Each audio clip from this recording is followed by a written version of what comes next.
gentlemen, that's kind of categorizing our audience, don't you think? Life is life.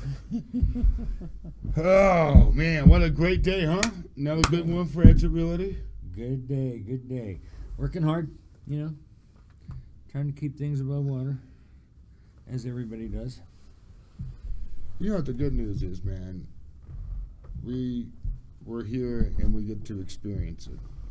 You know, one of the fun things that I think we forget about in the industry is how many wars have been fought for the sake of some dirt, right? Or some kind of barrier line that man makes. And here we are like mediators back then sometimes. Oh, Hatfields and McCoys, man. It just goes down to that, crazy land stuff, So it's great to live in this country where the peaceful transfer of property, real property, is very mutual. It has a number. so what are you thinking for in the next 5 days? Well, Costa Hawkins is just one I can't get past. I don't blame you. It's one that drives me crazy. I don't understand why we have that feedback if you hear that high frequency. That's the pitch of your irritation. Yeah, I guess so. But once you said I feel like that I'm in a cave. number 10 is a no on 10.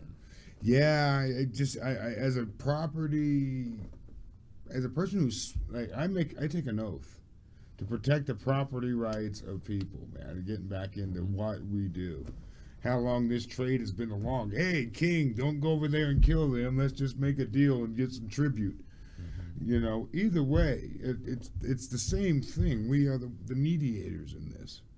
You know what I mean? And so to be able to sit there and say, hey, you know what, Dan, I got this piece of property we're going to buy, and we're going to have renters in there, in an already stressed situation for housing anyways. That's just, housing is already at a limited inventory, you know what I mean? And now I'm going to go invest into rental housing.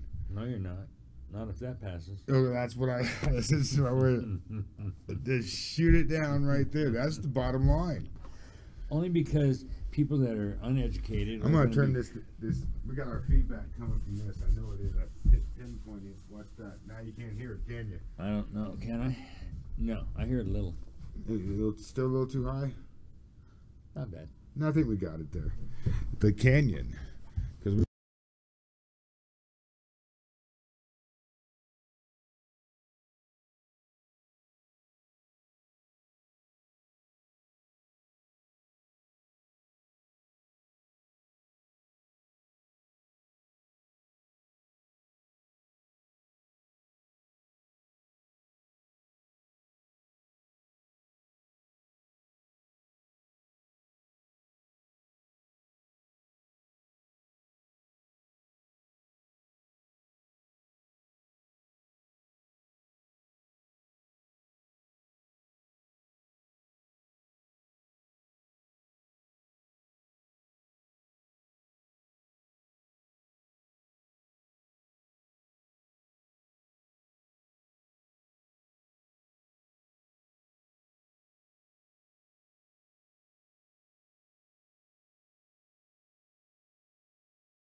Give the best every minute of an hour. Don't think about the rest, and you all get the power. You all get the best when everyone gets everything and every song. Everybody sings. Life is life. Life is life. La la la la life. Life is life. Life is life.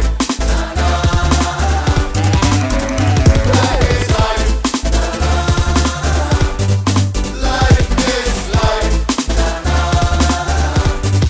La la la la life. Life is life. We all give the power.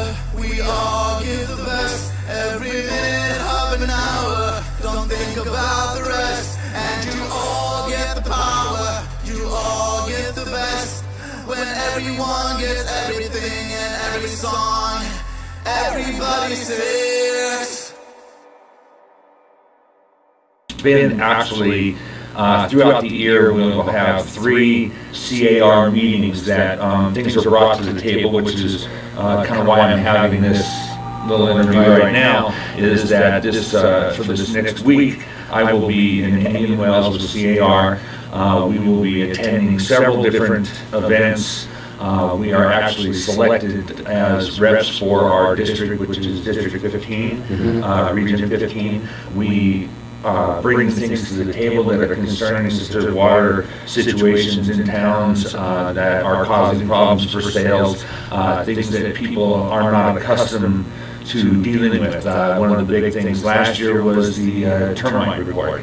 And people have always thought for the last 12 years that that was law, that was something we had to do, and it never was. And it was just formulated into that by word of mouth, by this is a process that everybody wants, but you know, rather than say no, everybody just went along with it. Well, now that became such a big issue that it made a seller feel like they were writing a blank check to the. And they were. They were signing a deal. They were paying something before they knew what it was. They were agreeing to do a Section 1, and they didn't even know what the Section 1 was going to amount to. So the report is, you know, it's a great thing to have. It's something, it's a tool to use, but now this is considered in the section of repairs, request for repairs. And it's been downgraded, it's been taken out of the library because it just created such a problem. If you sell a $500,000 home on the beach and it's got so much dry rot that it's going to, Section 1 is going to cost you $200,000, what's the point? And that's something that should always be negotiated. So that's just one of the battles that was fought and changed. And not only for realtors, but for the public. You know, a couple of big things. You breezed right over the squatter thing. Last year, squatters had more rights than property owners. Exactly. You had an empty house and somebody was squatting, and you could not get them out. No, because it was not a law. It wasn't a law that they had to obey. Exactly. So you had to go through the whole process of evicting them. Yeah. Like a renter. And the other thing that has been an ongoing battle now for several years, I want to say 10 years, was every year, California and the federal laws come up with a bill to eliminate tax write-offs for homeowners, primary homeowners, secondary homeowners, the interest you cannot write it off. And that has been, and there's not a lot of consumer groups fighting that except for CAR, California Association of Realtors, and NAR, National Association of Realtors, and that comes from grassroots boards just like ours. And the other things are disclosures. Things that you know, you want to sell your home on the market, you don't want to use an agent,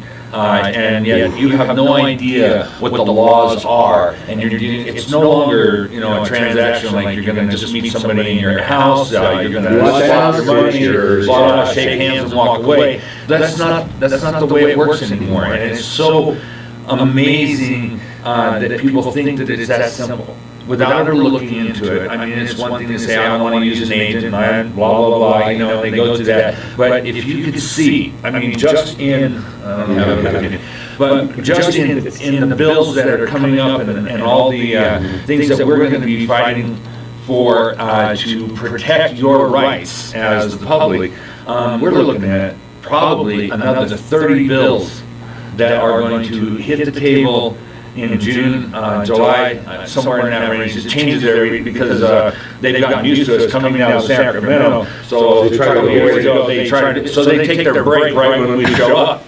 So now we kind of tricked them last year, and we came a month early, and it kind of shocked them all. So, but you're talking about 2,000, 2,500 agents going to Sacramento and spending the time, and this is all volunteer, but we spend the time fighting for what we think is right for the public, and to defend the seller, to defend the buyer, and these things are written into law. But we fight for what is right for you. And the problem that we see, and why I go back every year, I've done it for 5 years now, is the fact that bills that don't pass, you find a year later they're stuffed into a bill that they're pretty sure is going to go through, and it's the tail end of it, and it's kind of that whole pork thing that people talk about. So if it didn't pass here, they're going to shove it in. So that's what's so important about us going. Somebody has to pay attention. Gotta pay attention. And I tell you, I didn't realize the value of it until I started doing it, and now I actually love it. I enjoy it so much, but I think it's so important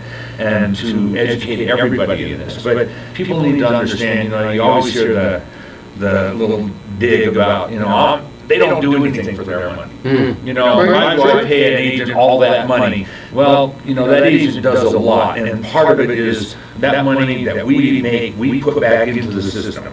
We put it in there and pay for these things that come up to the surface so that we can fight for what's right for the public.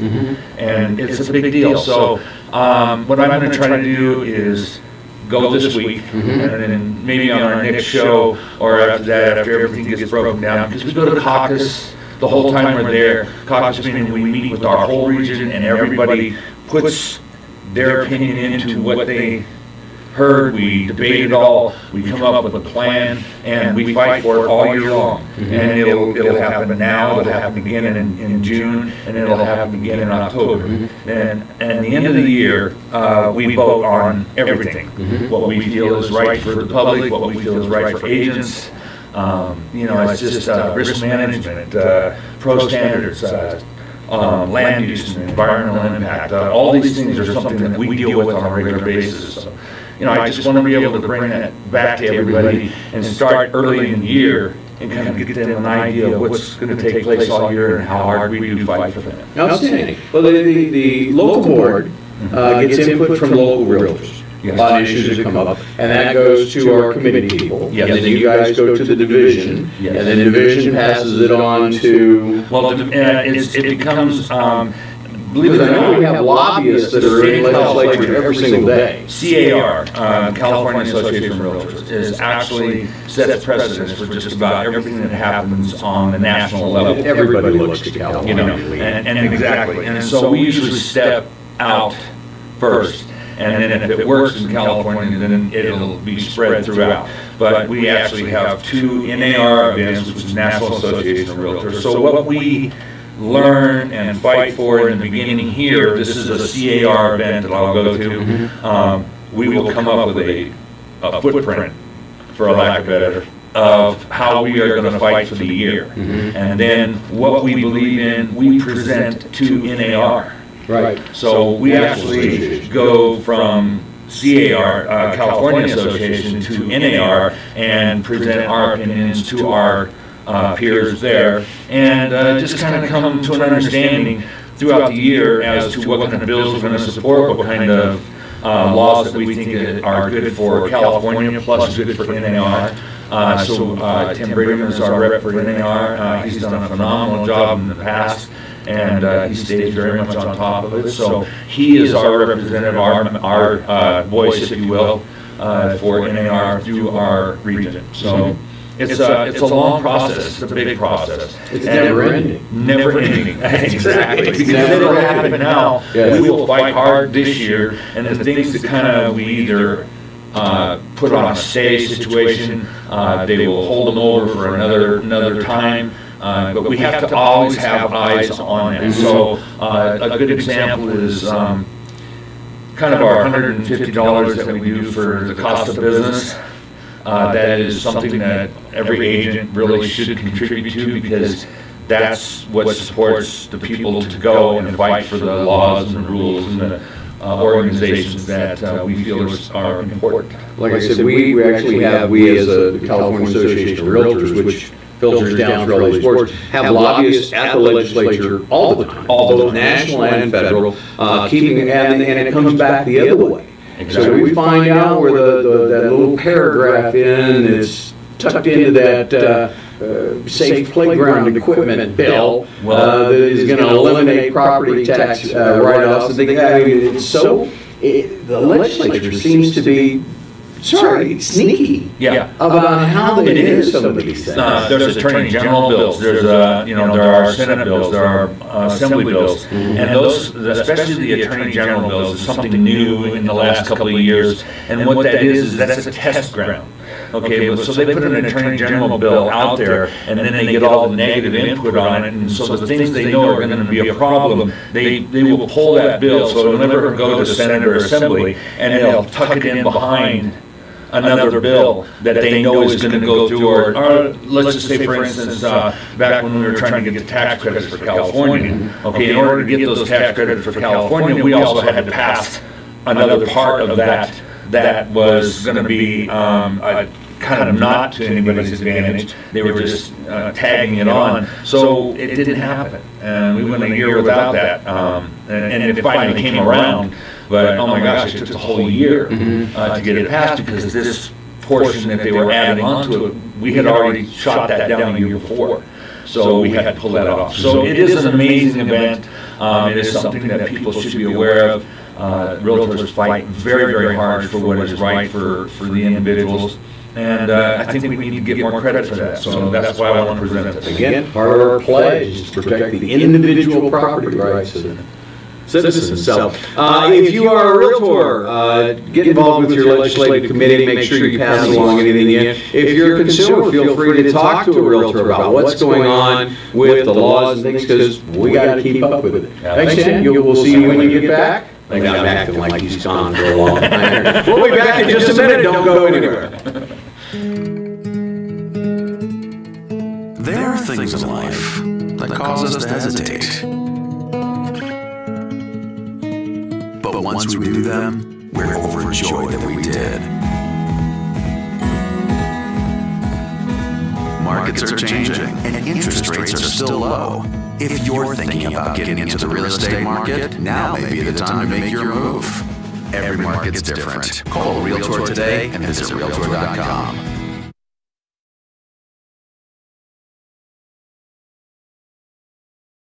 You know, for real estate agents, there's not much financial security. When the only income streams are taking listings and making sales, agents tend to live paycheck to paycheck, spending their commission in advance and rarely saving for the future.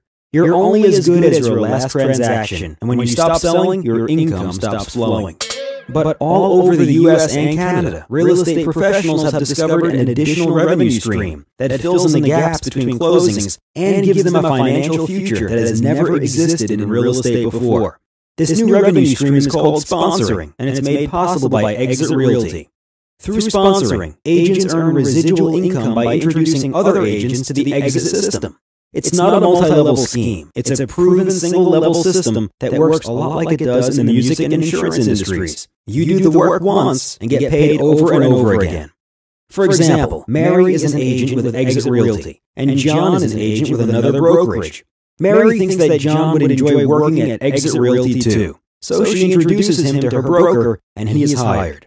At Exit Realty, he will immediately start on a 70-30 commission split. That's 70% to him.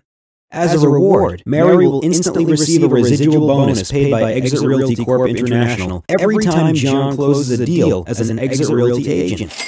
Mary's bonus is the equivalent of 10% of John's gross commissions, and Mary's bonus doesn't affect John at all because it isn't paid from his 70%. So if John is producing $50,000 a year, that's a realistic annual income. That's an additional $5,000 every year in Mary's pocket.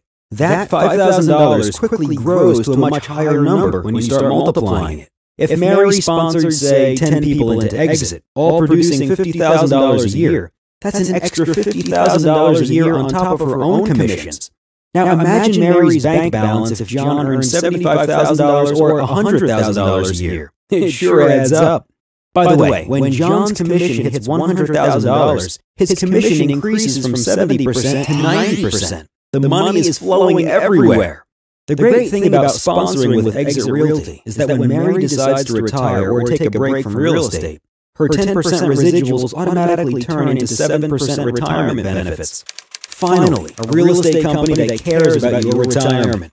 For as long as the agents that Mary sponsored continue working at Exit Realty and are closing deals, Mary will continue receiving the equivalent of 7% of their gross commissions. Plus, when you join Exit Realty, you designate someone special as your beneficiary, and should anything happen to you, all of your sponsoring residuals instantly turn into the equivalent of 5% beneficiary benefits, so your loved ones are taken care of.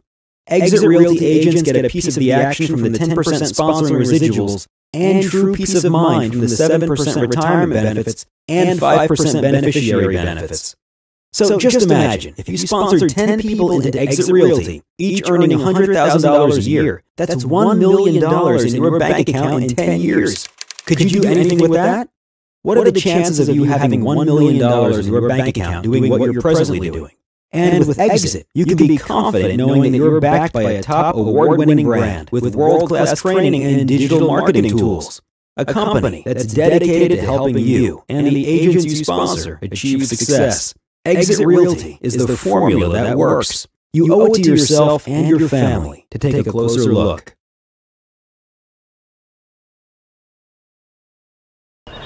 Well, welcome back. We're here with Rick Hackney this morning. Good morning. Good morning. How are you? Very well, thanks. Well, it's actually afternoon when we're shooting this. In case you can't tell from the weather, it was snowing just a second ago. Yes, sir. So we got a little bit going here today. Rick, you've been in an appraisal business for 25 years. 25 years. Last week we had the county assessor on telling you about how they value your house. Now we're going to take a look at how appraisers do that and the different types of appraisals. Sure. What to do before the appraiser gets here and what he actually looks at. Before we go there, where are you from originally? I'm from Southern California and came up to Big Bear when I was in junior high school and high school just to ski. Then discovered Big Bear in the summertime in the late 70s. And Gotcha, didn't you? yeah, and moved up in 1980 and it's home and never want to live anywhere else. Okay, very good. Single man? Married? No, married for 30 years. 30 years. Kids? No kids. No kids? A dog. Same thing. There you go. Yeah, very good. So what got you started into being an appraiser? What did you do before this? Well, I came to Big Bear with a real estate license, having never sold real estate, and sold real estate for 4 years in the early 80s, Yes. which was a tough time to sell real estate. Interest rates were 20% and higher, so it was a tough time to break in. And so I started looking for other things to do, owned a couple of small businesses, but I really liked real estate, and I had invested in real estate for myself along the way. So the opportunity came along in 1989 to become an appraiser, and I went for it and just loved it from the very beginning and enjoy it up to today. What's that process like? How much schooling is there involved? Well, now there's quite a bit of schooling involved. I think to have the appraisal license I have, it requires a bachelor's degree. When I became an appraiser, it was prior to licensing by the state, and there really were no requirements other than the lenders had to accept you as an appraiser. So I was fortunate to have a mentor who was already an appraiser, and he taught me along the way. Okay. Now you said the type of license you have. So obviously there's different types of appraising licenses. Yes. Real quick. There's actually three California residential licenses. There's a trainee license. There's what's just called a license, and then a certified residential appraisal license, which is the highest residential license, allows you to appraise anything residential. Then one more license is a general, which does residential and commercial. Okay. I have the certified residential license. All right, very good. And how many appraisals do you, well, that depends on the market. I was going to say, how many can you do in a day? Well, inspections can probably do 4 or 5 a day. the inspection is usually the quickest part of the appraisal. The researching the sales and writing the reports is the longer part. After the fact. Right. Okay, now there's different types of appraisals. Generally, people get an appraisal when the bank needs to know how much they can loan. But what are the other types of appraisals? Well, the people will need an appraisal if they're getting a divorce, or if they own real estate with more than one party and one of them wants out. We'll do appraisals for them to help them set a value to split up the equity. In recent years, property taxes have been high because they were based on purchase prices in the good years, and so we've done appraisals to help people with tax appeals. People with trusts and estates often need appraisals and have to update those trusts and estates once in a while. And what about the one like we're going to look at today? If they're just getting ready to put the house on the market and they want to get a real good idea of what it's worth. Right. We'll get calls frequently to come out to a person who either has their house on the market already and it isn't selling, and they want to know why. Maybe they're listed too high, or somebody who's just considering putting it on the market and they want another opinion, an impartial opinion. Because realtors, even though we do our best to give them a market value assessment, it's not as in-depth as what you do. Right, and sometimes these folks will have called 2 or 3 realtors before they call me and gotten 3 numbers that have quite a wide spread, so they want some help figuring out where they belong. Right. And why is it, just one quick one, then we'll get to the house, why is it with most, when you get an appraisal for a bank, it's so close to what the loan amount is? Because that's all the bank really wants to know, isn't it? Yeah, that's a good question. One we're asked quite a bit. When an appraiser is gathering market data for comparables, we find some that are better than the subject properties, some that are not so good, some are larger, some smaller, so we make adjustments to those. And when we're all done with the adjustments, our bottom line is an adjusted value for each comparable. And this gives us a range. For example, maybe we have the lowest comparable suggesting a value of $200,000 and the highest comparable suggesting maybe $210,000. If the purchase price is $205,000, oftentimes appraisers will just validate that sale price with the range they found and call the value to that $205,000. Because that's all the bank really wants to know. Are we in the game? Yeah, they want to know that the house, which is the security for the loan, is going to be adequate security. Okay. Can I do anything to bring my appraisal up before you get it? Well, maybe that's an unfair question too. No, you only get one chance at a first impression. So cleanliness, tidiness, those are good first impressions. Sometimes there's deferred maintenance. Maybe there's a little peeling paint on an eave or something. You can touch those things up. Maybe there's some loose deck boards. You can nail those down. So really, I think you want to look to see if there are any minor repairs or deferred maintenance that you could address, and also just make sure everything's tidy and clean. Kind of the same thing you want to do to get the house ready to sell. Exactly. Okay. All right. Well, let's take a look at what you look at when you're doing an appraisal. Start outside or inside? I start outside and start with exterior photos. We take photos of the front and the back. Lenders want photos of the sides of the house. Some lenders want photos underneath the house, the crawl space. Any outbuildings you have, sheds or detached garages, they want photos of that. Anything unusual, maybe a special landscape feature like a recirculating pond or stream or something. So that's what we do on the outside. So this is an example of a landscape feature that we find that is over and above what we typically find in the bigger area. Some of the other things that we do on the exterior inspection, we're looking at the condition of the property. Does it have peeling paint? Is the roof, does it appear to have at least 2 years worth of life remaining? And lastly, we measure the house because a sketch is part of the appraisal. And once we get inside, we'll put the rooms in the sketch, and when we get back to the office, calculate the living area for the house.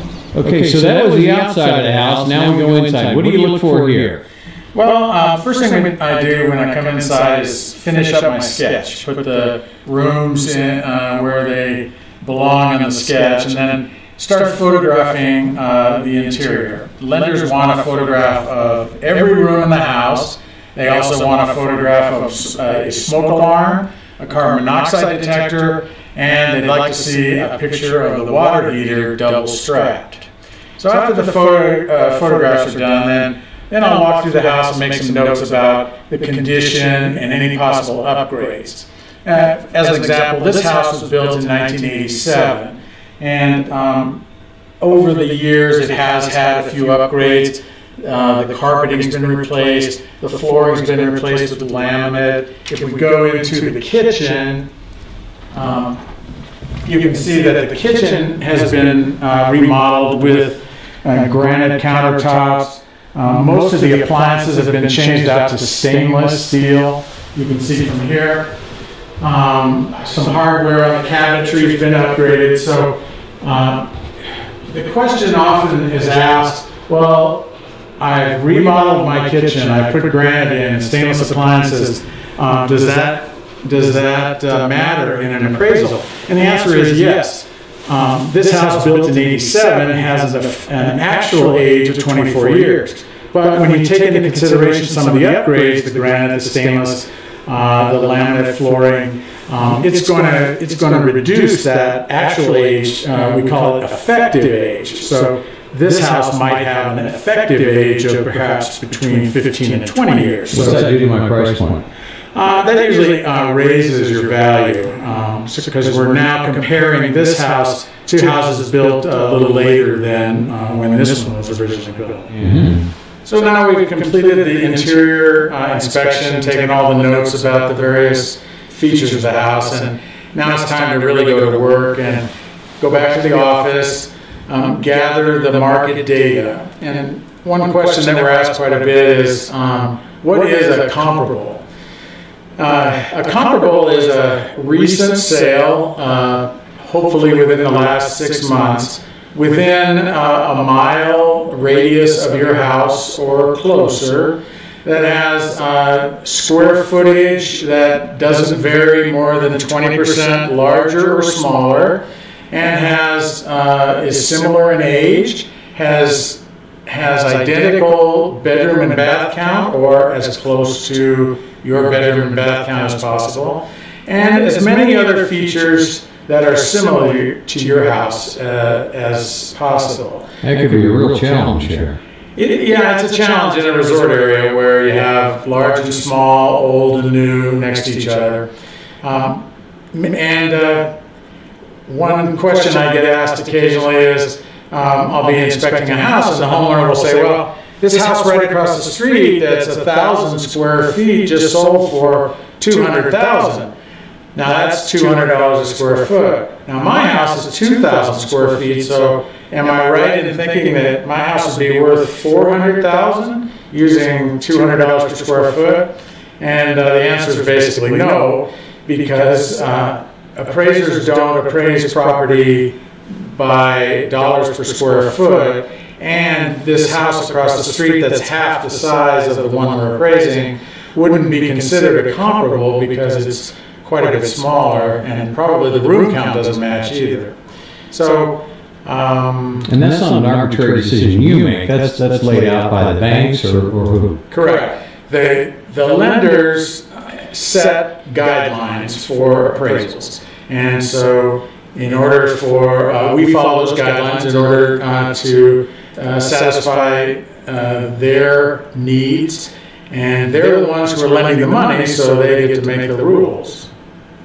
That's sounds like an age-old axiom there. Yeah, right. Somebody. And how are you hired as an appraiser? Do you register with certain banks, or how does somebody find you? Well, these days, appraisal management companies have rosters of appraisers for various neighborhoods. And so when a bank needs a appraisal, they are usually employing one or two of these management companies. And they tell them where they need an appraisal, and the management company looks at their list and probably has 4 or 5 appraisers to choose from. And these days they're required to spread the appraisals around. In the old days, lenders had favorite appraisers, and oftentimes one appraiser would get all the work from one lender. But those days are over.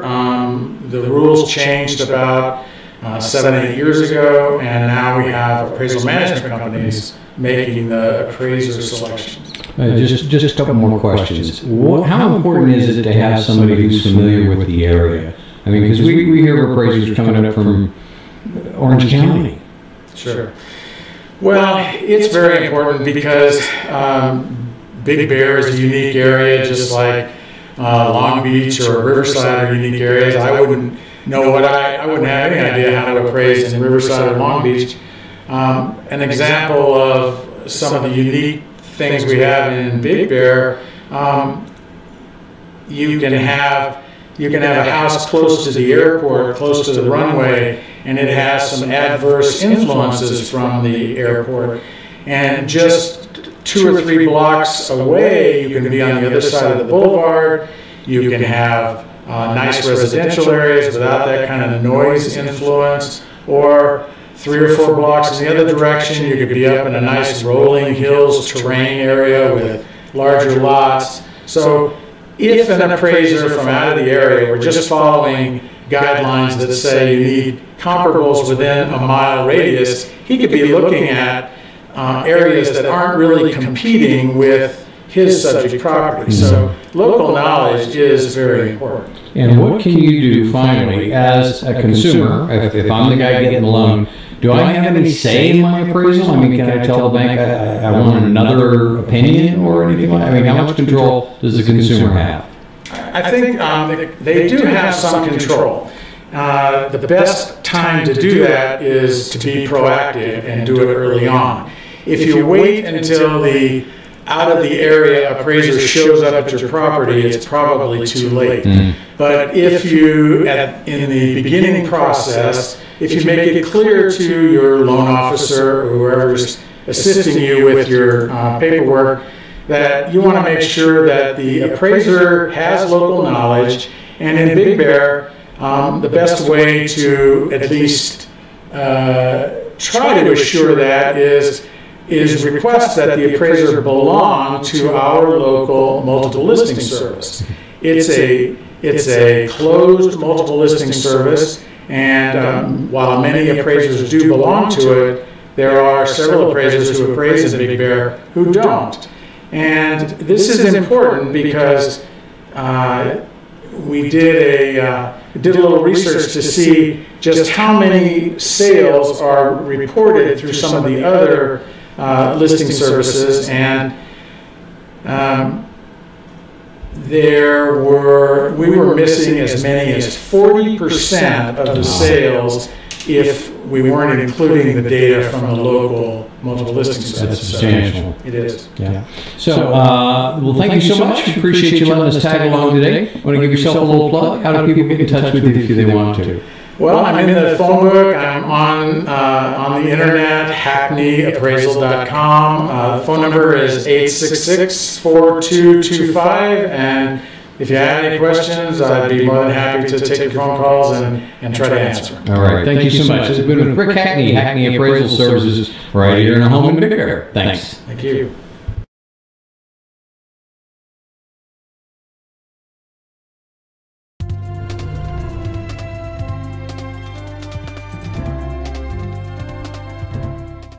I'm Gloria Rose. Oh, I supposed to say hi. Okay. Good morning, I'm John Wells, and this is, well, it's not morning. Cut. Cut. Hi, I'm Gloria Rose. The Historical Society makes plans for 24... Thank you, Dad. That's my fluff boy. Hi. Recycling waste and... Jeez. What time is happy hour? Happy hour, 3 to 6, 6 days a week here. 6 days a week, and on Tuesdays. Can't see my face. Thumbs up. Go for it. Hi. Hi. Recycling waste and maintaining a clean... From all of us here at Channel 6, We'd like to wish you a happy holidays. Sorry. Say, Charlie, what time is happy hour? I think we're in trouble. Trash delivery and pickup. Trash delivery. Trash pickup will be delayed by 1 day. All right, that's it. No more fooling around. No more fooling around. Their disposal is doing their part in making it easier for us. That was wrong. Hey, say, Charlie, what time is happy hour? Sounds like you've already done it happy hour. And I'm supposed to be a pro. Wait, is it actually recording? Yeah, but it's just for a test. I just want to do a test. And let's do this again. Hey, Charlie, what time is happy? Happy hour. I haven't done this in a while. This is weird. This day is made to help dispel myths. I hate that. All right, okay, that's it.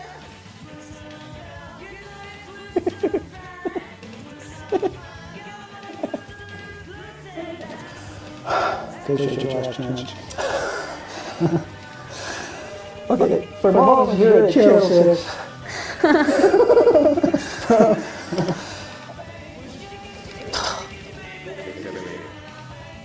You ready? I'm having coffee. I need this coffee. Shay's Super Short Show.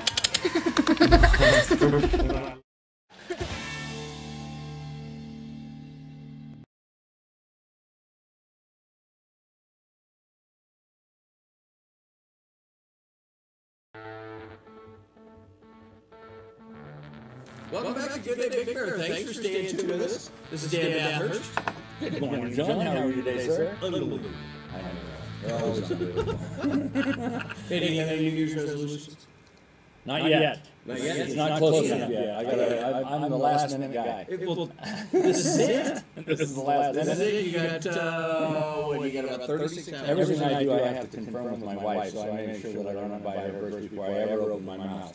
It's usually just to change feet, so. Dan Bathurst, owner of Exit Realty, who's, you guys have made a few very interesting shifts this year in your business plan. Yes, that has definitely been a big move in the year. So we're doing well. We're gearing ourselves more towards the investment world, dealing with investors. We're a firm believer that Big Bear is definitely going to be a good investment priority for people in the future here in Southern California, and all over the United States. So we're gearing ourselves up to bring people into the community and start looking at the investment world. Well, it kind of always has been. Yes, It started off as that summer retreat, and then the campsites, and then, and there's we're capped out somewhere in the neighborhood of 32,000 dwelling units here. Yes. Because we're surrounded by national forest. Exactly. It's so big. So So limited supply and increasing demand, that makes good. like to see it go back to tearing them down and rebuilding them.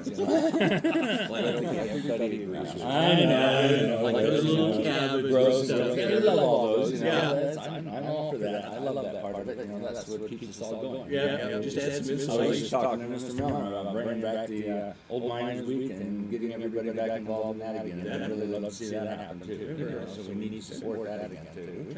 So what's our year-end wrap-up here? Well, our year-end wrap-up in the residential line is we sold 823 as of 12/21. So that's based on a little weak side, but we are turning around. We sold close to another 20 escrows this week, so we are keeping a steady pace on 20 a week. So that's an improvement over where we've been. And last week you mentioned that, because I was thinking that was like maybe a 6-month backlog on escrows. But some of those escrows are only 15 to 30 days old. Yeah, and it just depends. Well, what's happening is you're getting a lot of cash buyers right now, and they're jumping on That's a that. lot of investor type, right? Exactly. The investors are coming in. I was just looking at the paper this morning, looking at the trustee notices, and there's 34 of those in the paper, and every week you're seeing more and more. So those people are turning to rentals, and so the investors are moving in, buying up those properties long term. So in the interim of that, they're giving those people rentals and giving a good investment base for everybody. So over the year, what was your average price on a house? Average price on a house was $224,000 was the average. It ranged between $224 and $250. So it has been dropping. We're $6,000 less than we were a month ago. So it is still dropping. We figure probably another. By the end of 2012, the stats are showing that by Zillow and The Economist, they reviewed over 100 economists, and they're saying that by the end of 2012, we'll start seeing some sort of a turnaround and a little bit of an increase in the by the end of 2000. By the end of 2000, this is the buyer's market right now. This is the buyer's market now. It's a great opportunity for everybody, especially first-time buyers. Now I noticed following the stuff, there were some things that would come on the market and they're gone in like a week, and then there's others that are on there for quite some time. Well, you have to understand, as realtors, our job is, we basically stay in touch with a lot of people. There's a lot of people out there looking at that lower end market. So the lower end market, we all have a portfolio of people that we contact immediately. When I get this call. Absolutely, and they're ready to jump. And most of those people have cash in their pocket and they're ready to go. They don't have to wait for the approval. They don't have to go to the bank. So they're sitting on their money and they're ready to invest. Does that mean that somebody that does need to make a down payment and finance a house, they couldn't really get into the investment side of this? They couldn't pick up just one little second home to have? Oh, not at all. Not at all. There's a lot of opportunity out there in the lending market right now. Because everybody has to change, So the lenders are changing their way of qualifying people right now. So we are getting better programs. They're actually qualifying people. They are actually qualifying. I know. It's been a real tough time in this business. There are a lot of great agents in this valley, and we all hold the same amount of frustration. It's the idea that you get clients. The lenders have really been tight, and in some cases you have to think about it. If the market is declining, lenders are going to be tight. They're not going to reinvest their money into a declining market as well. So to qualify is a little stronger. But there are also people out there with money that have just been waiting for things to taper off a little bit, which it's doing now. We're getting a little better on that low end. If you guess wrong, you don't have far to fall. On the higher end, it's a little bigger risk and a little tougher opportunities. So 10% variable in a $80,000 home isn't a lot. Isn't a lot. When $8 million home, it's a big lot. That's exactly correct. And that's what's holding people back. And so those investments on that low end, those will also keep that profit margin coming back in where it's in a reasonable rent range where they can invest in that property, turn right around and rent it. So it's a good program. All right. And you mentioned foreclosures a couple of times. What do our stats look like on that? Our stats on foreclosures, we've done on short sale and foreclosures, both 406 for the year. Is that part of that 800 number? No, it's not. On the residential. So it's totally like 1,200 sales. Exactly. Okay. So and you include these when you look at this. That's a cross property stat. You have a difference. We were just talking about time on the market. You've got 118 days on the market for your residential. You've got 101 days on the market for your short sale and foreclosures. And then you look at your lots and your property, and they're over 200 days on the market because that's a slow going. There's not a lot of money out there for people to build. Buy a lot and then rent it next month. Well, yeah, not only that, you can buy a house right now cheaper than you build one. So that doesn't make sense. How many lots did we sell last year? 62. And those were mostly large properties. So the average property sold last year was about 14,000 square foot. So that's a good size property. And so, no, and not a lot. And then, you know, maybe at some point we can go into what it takes to build on a smaller lot right now. And there's a lot of restrictions in that, especially in the Baldwin Lake area and everything. So people just aren't interested in doing that when you can purchase homes cheaper than Okay. For a first-time investor, not buying my primary home, I'm looking to buy something to maybe use occasionally for the family, rent it out a little bit, or maybe even a full-time rental. One key thought for going into the new year. Well, I would say that you need to get linked up with somebody that's going to be able to guide you into that program and be able to give you the information that you need that is going to help you make that decision. There's not a lot of people out there that can do that. Exodus is really focused on that. I'm sure that there are other people, but if you even try to find that on a website, it's virtually not there. So we are focused on that, and we can give you the data to do it. And that's one thing you need to do is do your research. I recommend that to everybody, and we can do that for you immediately. Very good. Dan Bathurst with Next Realty. Phone number is 909-878-0522. He was ready. And the website is BigBearDan2@yahoo.com. That's your email. That's my email. I'm sorry. ExitRealtyBigBear.net. We'll see you next year, Dan. Sorry, I catch me every time. I have a little magic for you this New Year's. My name is Stephanie Thought. I'm the Executive Director of the Big Bear Chamber of Commerce. I'd also like to introduce our moderator for the evening, Ms. Sandy Benson.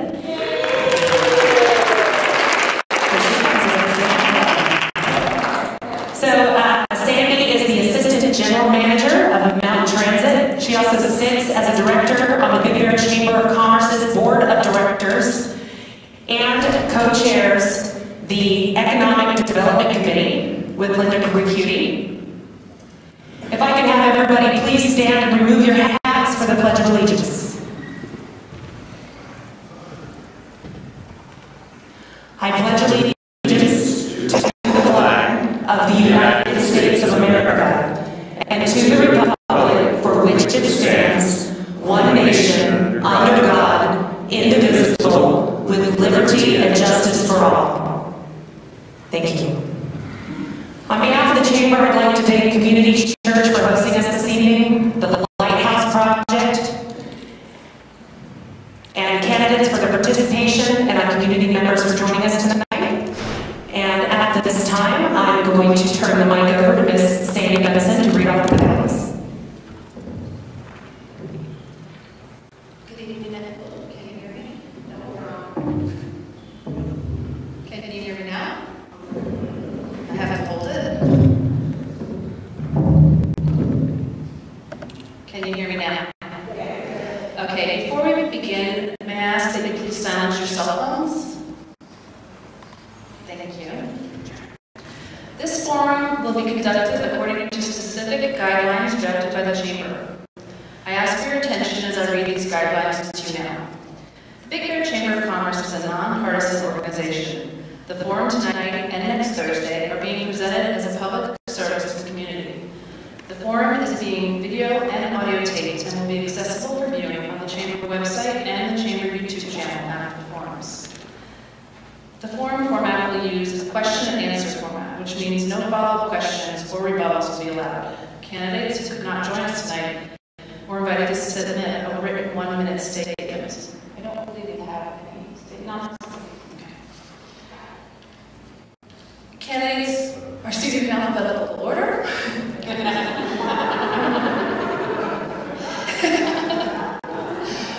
Each candidate will have 1 minute for an opening statement, 1 minute to answer a question, and after the questions and answers, 1 minute to deliver a closing statement. There will be a 5-minute break between candidate groups. We're going to start with the NWD. Audience members are encouraged to be respectful of the candidates and each other. Personal attacks on any participants in this forum will not be permitted. Professional conduct is expected of all in attendance tonight. Questions from the audience will only be accepted in written form. Write your question on the provided card. Hold the card up and a volunteer will take it. 1 question per card, please. If you need more cards, volunteers will bring them to you. All audience questions will be reviewed for relevance to avoid duplication and to assure adherence to the guidelines. So I'm going to review our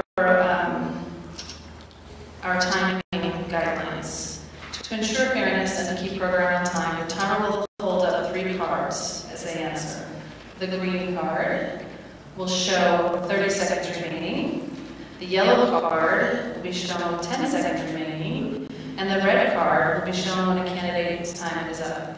If a candidate continues to speak after the red card is shown, the bell will be rung to indicate time is up for that answer. And it's really annoying, so let's not go over it today. Okay. All right, so we only have one candidate. I'd like to introduce Frank Howes and give you your time for your opening statement at this moment. Thank you. Everybody hear me okay? Yes. I feel like I should be standing up. Anyway, I am the incumbent for District 2 MWD. That's the lake, by the way, of the water department. A lot of people get confused about that. I was appointed. Marianne Lewis had left that position, and basically they seemed fit that I sit in that spot because I attended most of the meetings as I did this one. So, that being said, I feel that I am the next candidate or the next person that should be there for the 4 years. I enjoy what I'm doing. I like hustling questions out of the grocery store from you guys, especially Mr. Castillo. He's over in the garden section quite a bit. So I think that's about it for me. Thank you, Mr. House. So we have currently in front of me, I have 5 questions for you, and if what audience does want to bring any questions up to me during this time in. A water agency collaboration has proposed a water sustainability project. What can you tell us about this project? The GSP was started probably 4 or 5 years ago by Reggie Lamson at DWP. It was an idea that he spurred, and it's to take our about 2,200 acre feet of borrowed water and return it back into the valley. And there's a lot of credits for that for MWD and for us. It acts as like an insurance policy for us. So we don't understand the actual technical terms of what we're doing. It's an insurance policy for all of us. So very much for it. Thank you. Second question. With lake levels at an almost historic low, what's your position on dredging the lake? Our mission statement is pretty simple. It's recreation and safety for the recreation people and wildlife. If you stay in that guidelines, the water will come. If we look at the 100-year chart, it will return. I can't guarantee it, but history repeats itself. So it's all kind of keep our fingers crossed. Thank you. If you are elected to the seat on the board, what do you consider to be the most pressing issue? Water level. Mostly sustainability, and the staff so far is just outstanding. I get to travel around the United States a little bit, RVing, and I take the luxury of stopping by every hatchery that says hatchery on the side of the road. So I get to see all the different waterways, spillways, lakes, different areas, and we're really in actually good shape for Southern California. So hats off to our staff. They're unbelievable what they're doing with the pH of the water, the amount of water we have. Thank you. Making good decisions and having integrity are 2 important traits for any board member. Does your personal history reflect those qualities? Oh, absolutely. Can you give examples? Integrity, follow up with the phone calls, or when I do meet somebody new that doesn't understand that we're not the water company, we actually run a lake. Integrity, that's a word of the past. You can't hardly even find it on your phone anymore. I believe in showing up to all the meetings if you want to or not. It's just part of our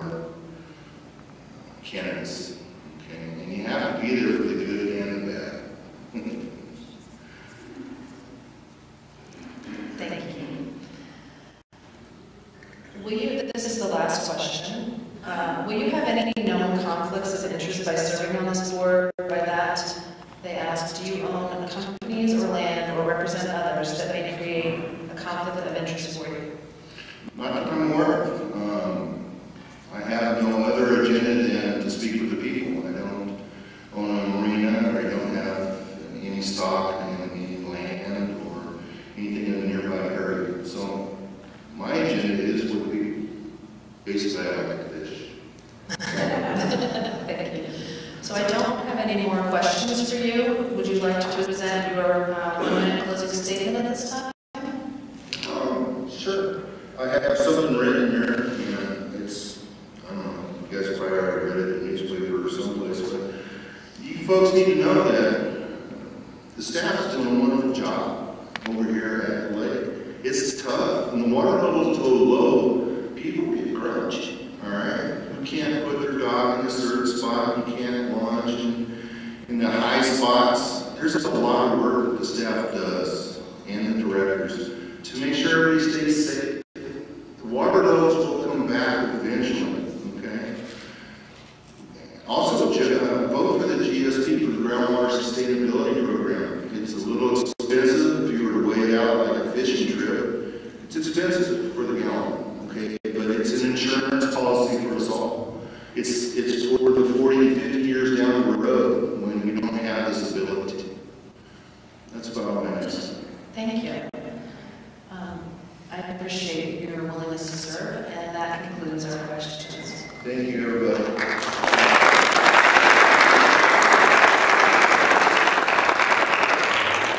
At this time, would the candidates for the airport board, please?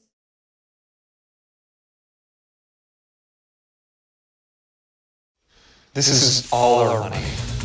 Let me tell you about down payment assistance programs. Buy some trucks all day. I know a house with 2 gyms within a mile. I think I'm gonna need I'll negotiate a washer and dryer.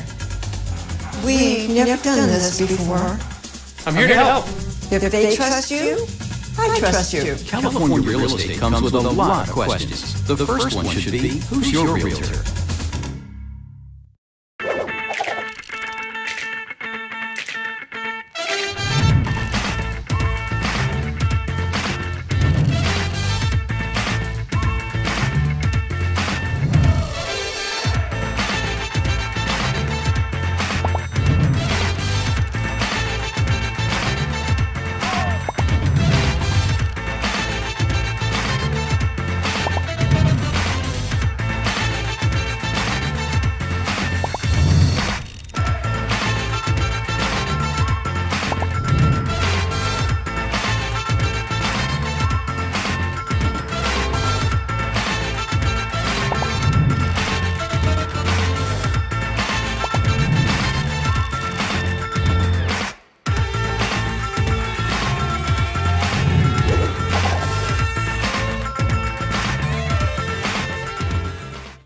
Our industry is in the midst of a revolution in the sense of progress, discovery, change, innovation.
A Realtor talks tax reform on Capitol Hill.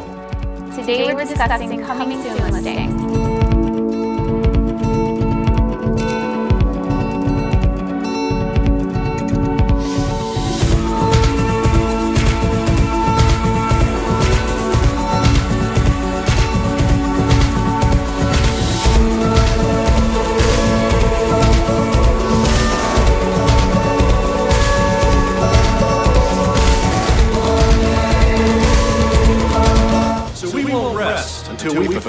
domestic destiny. I mean, we'll sleep. But not that sound.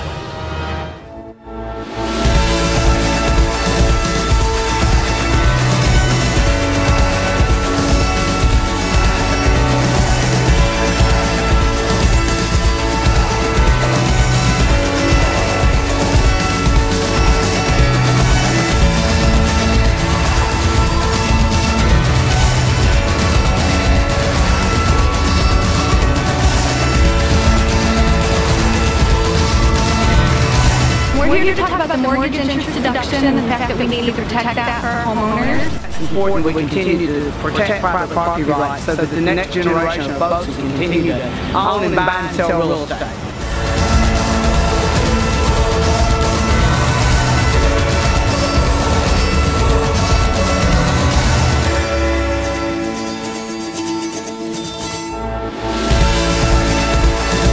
Thank you so much for helping us and helping homeowners like us to enjoy the American dream.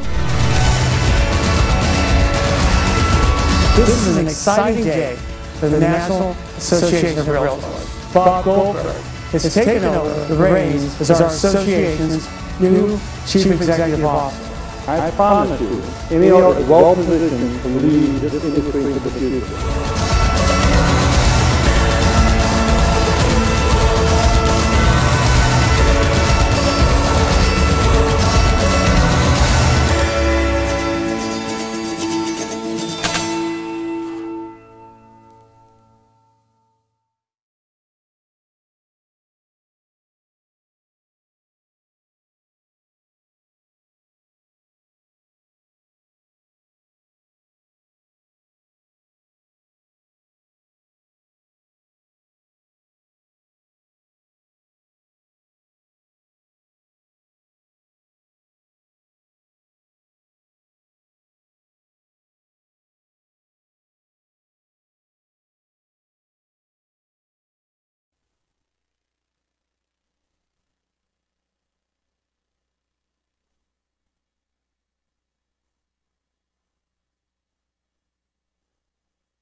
We're back on the East Valley with Dan Bathurst of Exit Realty for this week's Real Estate Stats. Good morning, Dan. Morning, John. How you doing today? Marvelous. And yourself, sir? Doing great. Still a little chilly out there. Very chilly. Very chilly, you know. Ray of sunshine didn't do me any good today. But the real estate market's heated up a little bit this week, hasn't it? Just a little bit. You know, as long as things are moving, we're doing good. Good. What do you got for us this week? Residentials, we're doing a little better. We sold 20 more units, so we're at 760 this week. Wow. 20 closings this week? Pardon me? 20 closings this last week? 20 closings this last week. So that's a good improvement. Yeah. And that's based on the average home at 1,468 square foot at $146 a square foot on an average home of $227,484. Sorry about that. Very good. And on the market for 117 days. So that's staying about the same. That's staying about the same, yeah. And it's still down from last year. And, you know, so we're just going to plug along here and keep things going. Very good. We'll go on to the short sale and foreclosures. Okay. And we're at 371. That's up 11 from last week. So those are kind of unpredictable. You don't know when they're going to close, but we're just glad they are. And that's based on a 1,371 square foot home at $114 a square foot, and the average home selling is $159,439. Okay. And then we've got lots, and lots are just a little bit different.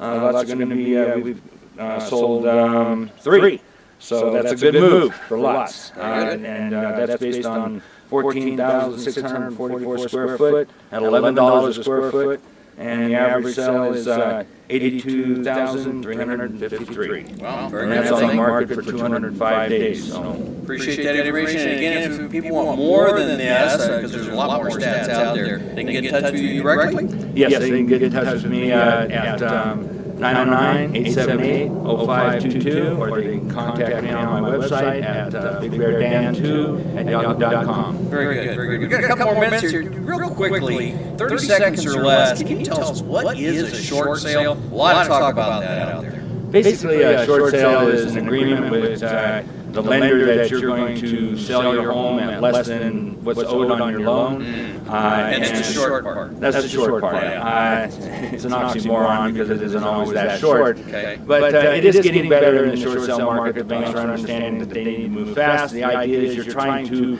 close the gap of that deficiency. So basically, the idea is so you're going to get taxed on that deficiency. So rather than go to foreclosure where it could be a larger gap, a short sale is just offering you an opportunity to close that gap. Okay. And again, I know as a real estate agent, you're not giving us financial advice or legal advice or anything, just something to look at. Not at all. For your particular situation, if that's something you're considering, you need to seek legal counsel to find out what the particulars are for you. Okay. Because either way, pretty much in a short sale or a foreclosure, you're not walking away with any cash in your pocket. Not at all. Not at all. It's just a matter of trying to close that deficiency gap. As you know, the deficiency is forgiven for right now to the state of California, so you're just basically paying taxes on whatever that difference is. All right, very good. Well, thanks, Dan, and I guess we'll see you next week. Have a wonderful weekend. Thank you very much, John, and you do the same. All right, bye-bye. Take care.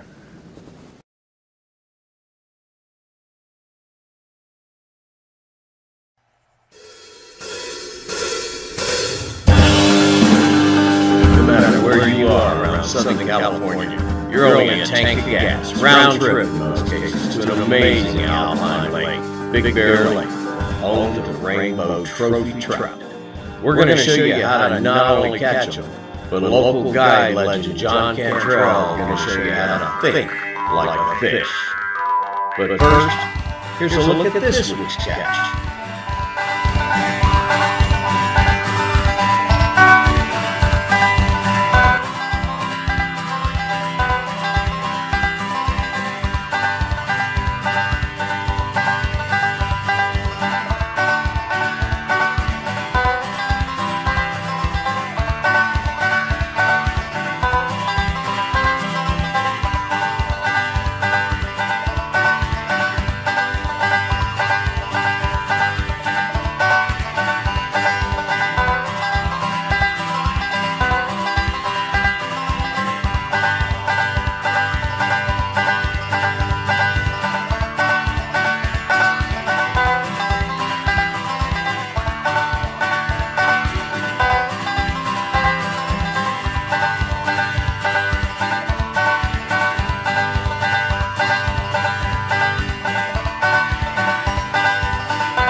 John Cantrell here with Think Like a Fish. Wow, where did the summer go? It's like, well, we're here to the last big hurrah, which is Labor Day, just around the corner. One thing about Labor Day, I guess, on Saturday, it's a free fish day. No fishing license required. Come on up and drop a line and take the kids out and do a lot of fishing. Fishing's great, and the catching might be a little slow. We're going to be sharing the water with all those jet skis, watercrafts, and it's going to be kind of like a cork in the ocean. But the fishing will be great. You'll enjoy being out here with nature, seeing bald eagles and people going around on their watercrafts and stuff. But anyway, make your reservations, get on up here. So what's going on with the rainbows? Well, being kind of slow. It's like they flip a switch and then they'll be back on again. One day it'll be a morning bite, next day it'll be the evening bite, so it's kind of difficult to try to figure out what's going on out there.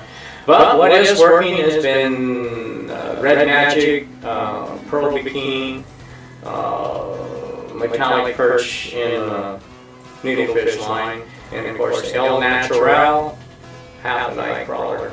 still working. And the depth's not to penetrate, probably not much more than 15 feet. Trolling around, the fish have still been running pretty shallow, anywhere from that 3 to 4 foot on top water. Hey, I've been flatlining a night crawler up on top, paid off for an 18-inch and a 20-inch the other afternoon. No, I guess it was the other morning, I won't lie to you. Like I said, it goes back and forth. It'll be a morning bite, afternoon bite, but the other day was pretty good on the top water. And then it's just nothing really consistent about it. It's kind of like a lottery. Your warm water fish, your largemouth bass, your smallmouth bass, starting to figure out that maybe winter's going to be coming here, and they're starting to get a little more active along with the crappie and the bluegill. We did get a plant of bluegill, and we've seen some activity on the bluegill. It's just trying to find a junk pile that they're hanging around. Well, water levels are down 16 feet 10 inches. Won't be long, we're going to hit that 17-foot mark.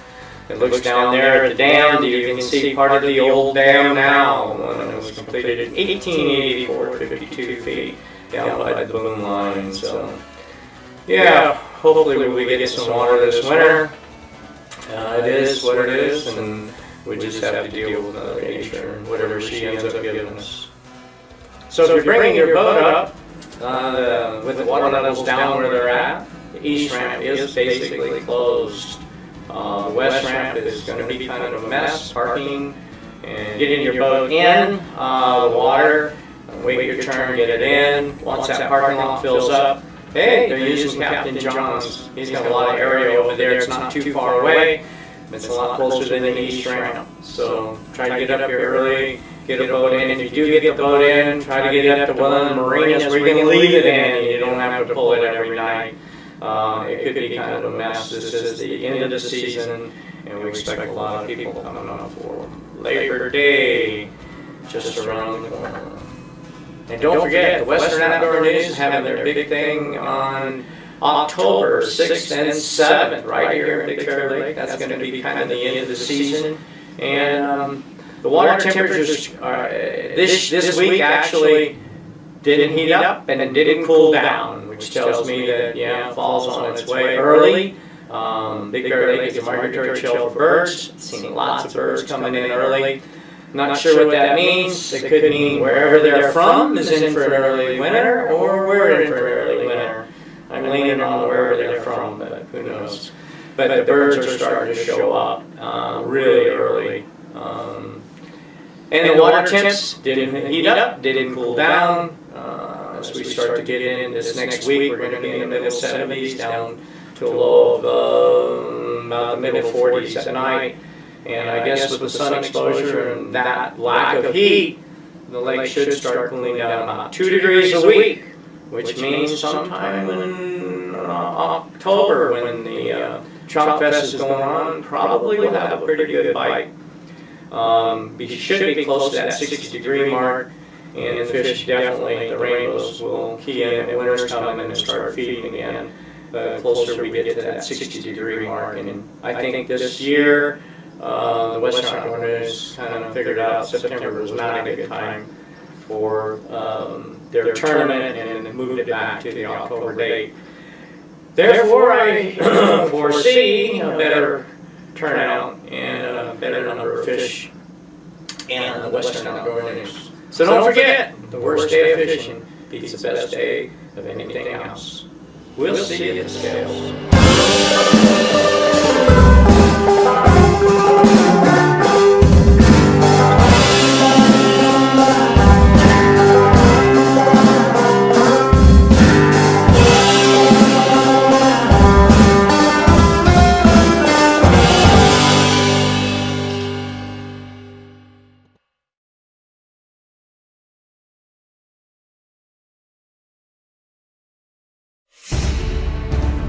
No matter which side of a real estate transaction you're on, buying or selling, all anyone needs is a little clarity. Exit TV. You don't have to like it. You just have to know it.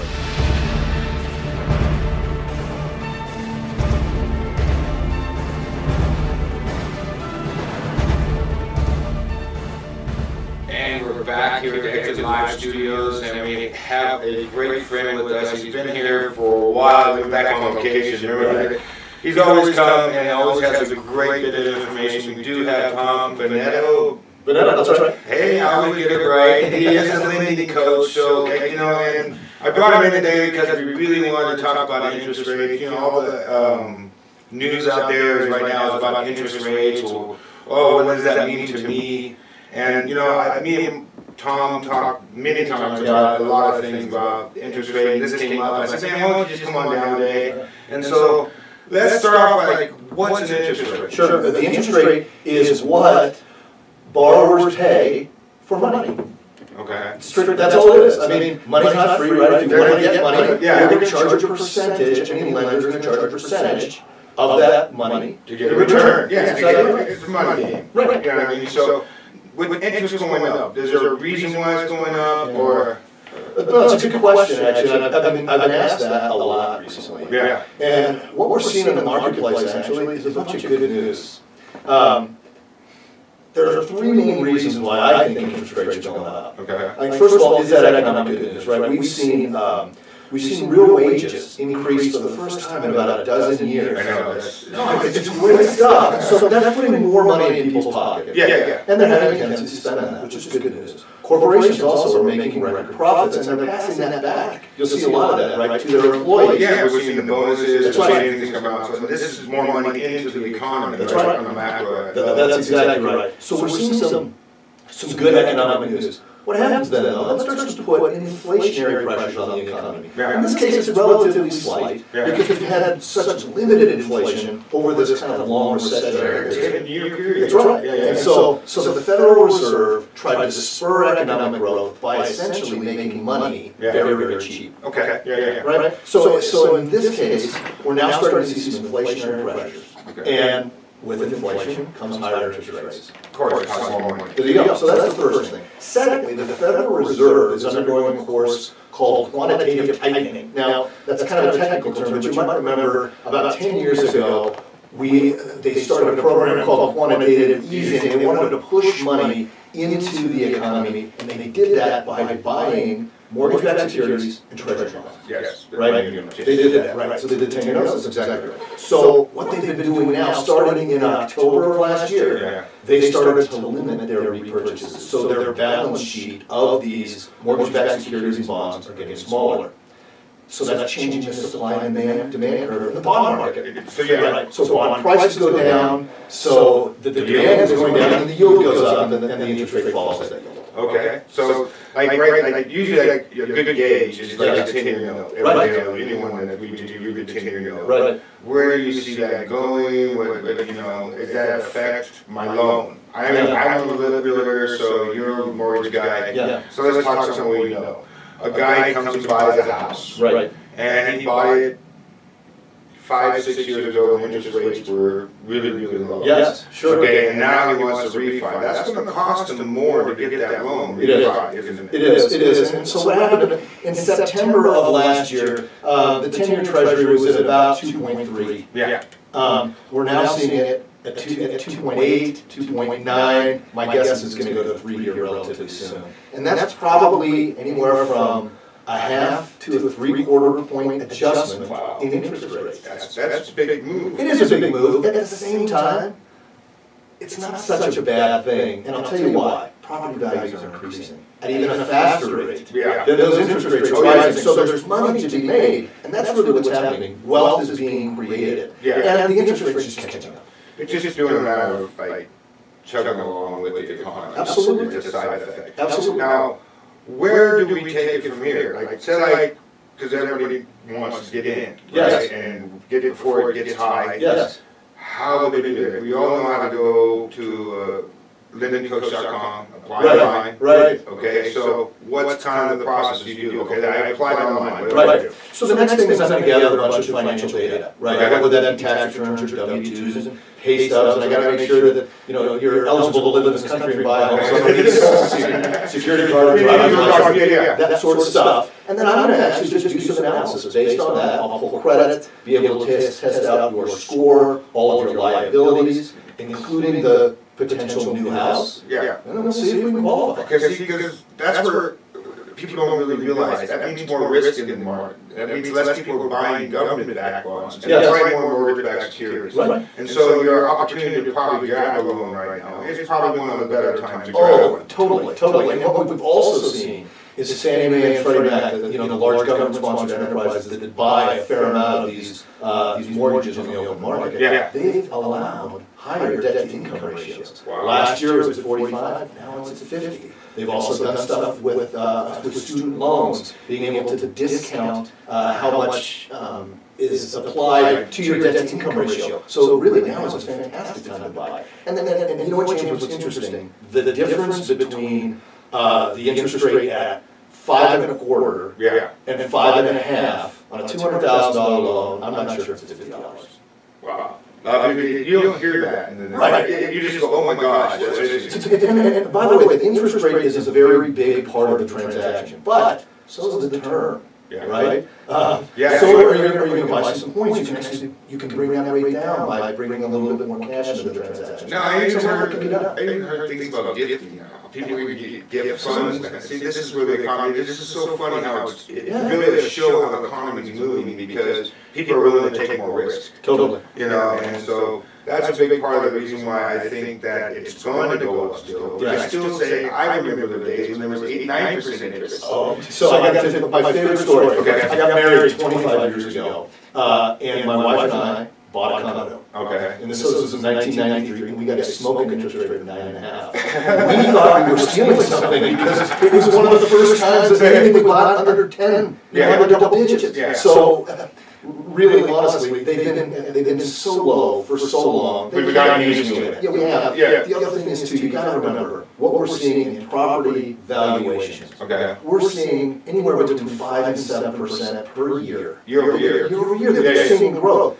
What's great about that rate, it's not a bubble type of rate. We're not creating some sort of artificial bubble. Right? The supply is still relatively limited, so we're going to continue to see very sustainable growth rates in property. So let's say your interest rate is 1/4 or even 0.5% higher. Okay.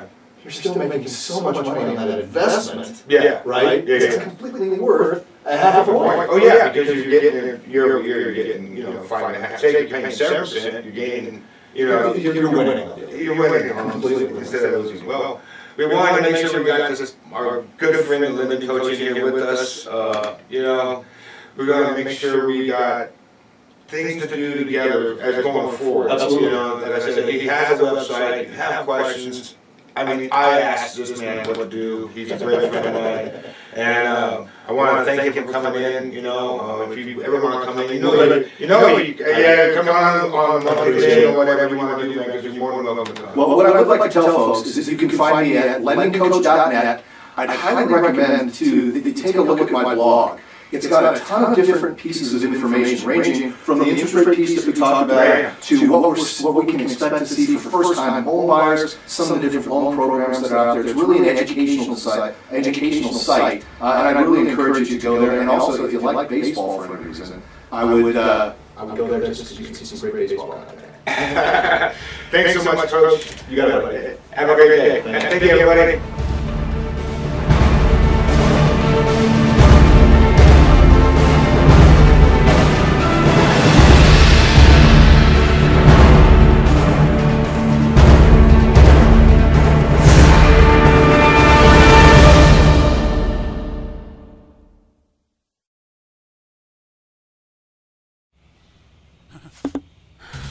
We don't know what our house is worth. Let me help you with your pricing strategy. The paper is winning! I organize sales contracts for breakfast. Really? I heard baking cookies would attract buyers. I'll handle the staging. The best offer is out here somewhere. If I only had a prepared comp evaluation, let's do this. California real estate comes with a lot of questions. The first one should be, who's your realtor?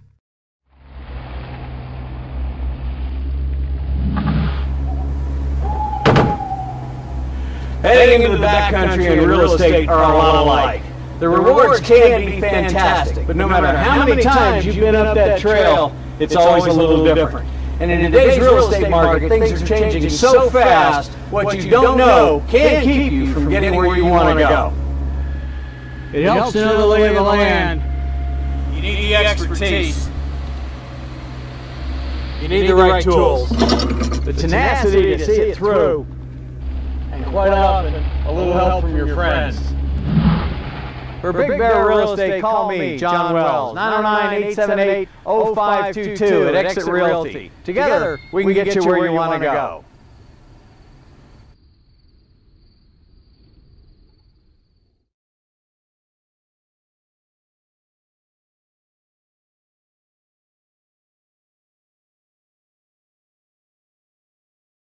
Welcome back to Good Day Big Bear. Welcome back.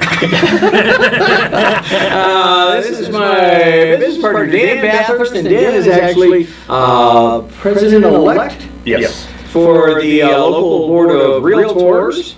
I said it right that time. You did. Good job. And Dan's not really here. This is a figment of your imagination. You are on one of several meetings that the board members go to and the legislature members go to make sure that what our lawmakers are doing isn't stepping all over the little people. Basically, what I think that I'm trying to do for this coming year and into my presidency, try to get why you said times in a row, is that I really want to make the public more aware of what we actually do as a board and what we do to protect the public in their purchases and their sales. It's gotten so broad and so complicated that there's a lot of agents that don't really stay on top of it, and that's unfortunate. And so this year I think we're going to really try to follow the process that we go to for, especially for legislative week, that we go to Sacramento. This is the times when we see bills, Senate bills, Assembly bills, things that are being pushed in kind of under the wire, if you will, that are causing problems for sales, problems for agents, squatters' rights, and things like that that were a big barrier for us last year. We overcome a lot of these things. We spend actually throughout the year, we will have 3 CAR meetings that things are brought to the table, which is kind of why I'm having this little interview right now, is that this for this next week, I will be in Indian Wells with CAR. We will be attending several different events. We are actually selected as reps for our district, which is District 15, Region 15. We bring things to the table that are concerning, such as water situations in towns that are causing problems for sales, things that people are not accustomed to dealing with. One of the big things last year was the termite report. And people have always thought for the last 12 years that was law, that was something we had to do, and it never was. And it was just formulated into that by word of mouth, by this is a process that everybody wants, but rather than say no, everybody just went along with it. Well, now that became such a big issue that it made a seller feel like they were writing a blank check to the... And they were. They were signing a deal, they were paying something, they knew what it was. They were agreeing to do a Section 1 and they didn't even know what the Section 1 was going to amount to. So the report is, it's a great thing to have, it's something, it's a tool to use, but now this is considered in the section of repairs, request for repairs. And it's been downgraded, it's been taken out of the library because it just created such a problem. If you sell a $500,000 home on the beach and it's got so much dry rot that Section 1 is going to cost you $200,000, what's the point? And that's something that should always be negotiated. So that's just one of the battles that was fought and changed. And not only for realtors, but for the public.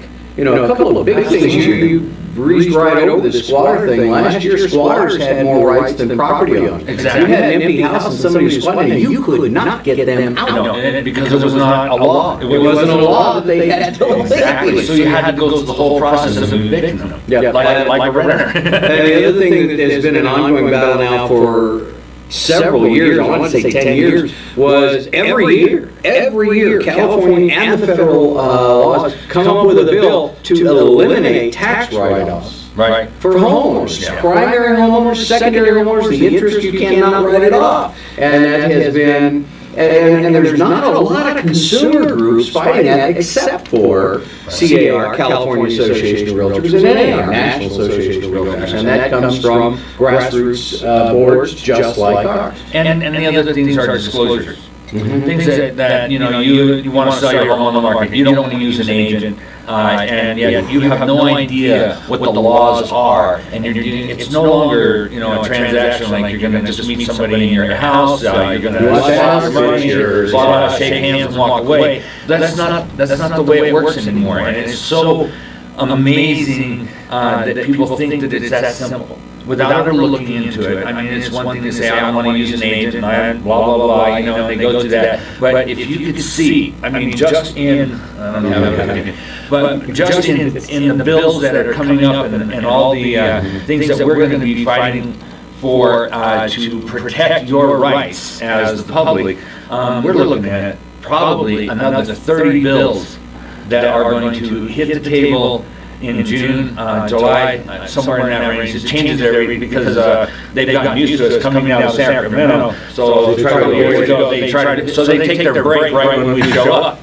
So now we kind of tricked them last year, and we came a month early, and it kind of shocked them all. So, but you're talking about 2,000, 2,500 agents going to Sacramento and spending the time, and this is all volunteer, but we spend the time fighting for what we think is right for the public, and to defend the seller, to defend the buyer, and these things are written into law, but we fight for what is right for you. And the problem that we see, and why I go back every year, I've done it for 5 years now, is the fact that bills that don't pass, you find a year later they're stuffed into a bill that they're pretty sure is going to go through, and it's the tail end of it, and it's kind of that whole pork thing that people talk about. So if it didn't pass here, they're going to shove it in. So that's what's so important about us going and gotta pay attention. And I tell you, I didn't realize the value of it until I started doing it, and now I actually love it. I enjoy it so much, but I think it's so important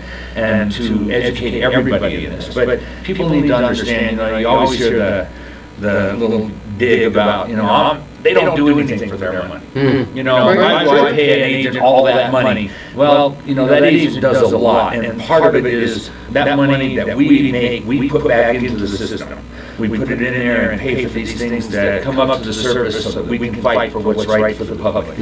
And it's a big deal. So what I'm going to try to do is go this week, and then maybe on our next show, or after that, after everything gets broken down, because we go to caucus the whole time we're there. Caucus meaning we meet with our whole region, and everybody puts their opinion into what they heard. We debate it all. We come up with a plan, and we fight for it all year long. And it'll happen now. It'll happen again in June, and it'll happen again in October.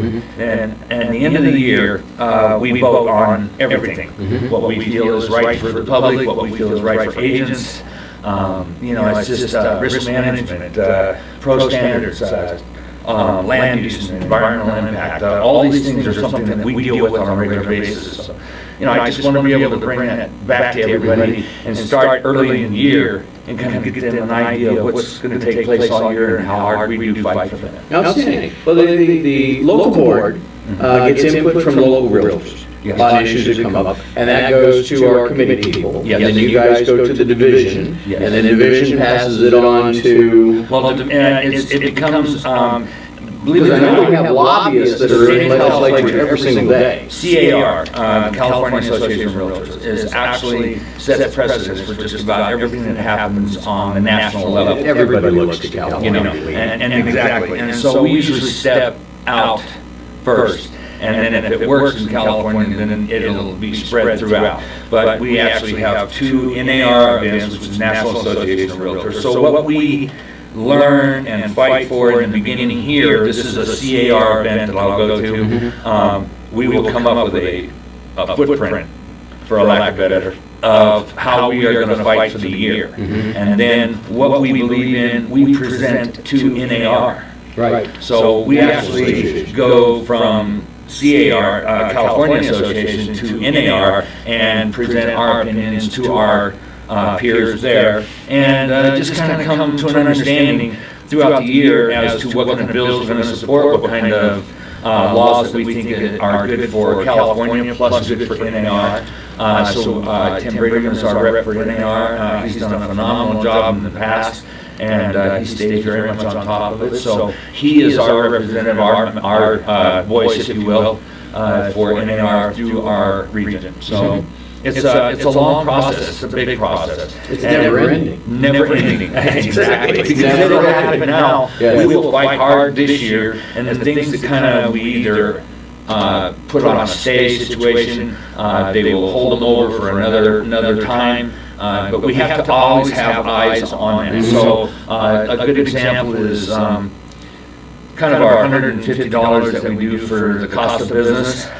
That is something that every agent really should contribute to, because that's what supports the people to go and fight for the laws and rules and the organizations that we feel are important. Like I said, we actually have, we as a California Association of Realtors, which filters down through all these boards, have lobbyists at the legislature all the time, both national and federal, keeping, and it comes back the other way. Exactly. So we find out where that little paragraph in is tucked into that safe playground equipment bill that is going to eliminate property tax write-offs and things. I mean, it's so, the legislature seems to be sneaky about how they do some of these things. There's Attorney General bills, there's there are Senate bills, there are Assembly bills, and those, especially the Attorney General bills, is something new in the last couple of years. And what that is that's a test ground.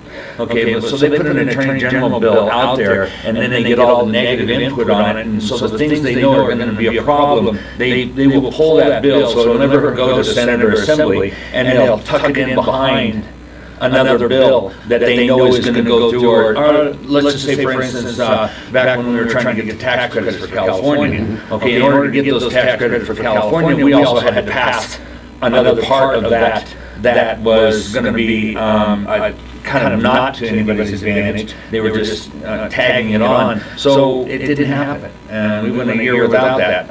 And it finally came around. But oh my gosh, it took a whole year to get it passed, because this portion that they were adding onto it, we had already shot that down the year before. So we had to pull that off. So it is an amazing event. It is something that people should be aware of. Realtors fight very, very hard for what is right for the individuals.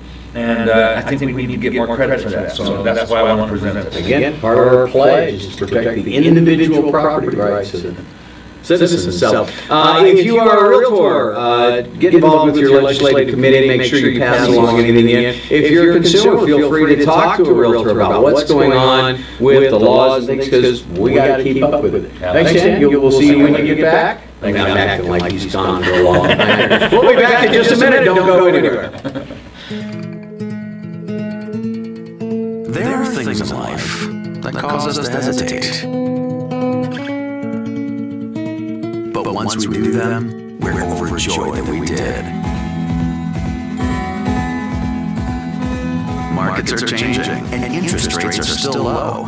If you're thinking about getting into the real estate market, now may be the time to make your move. Every market's different. Call a Realtor today and visit Realtor.com.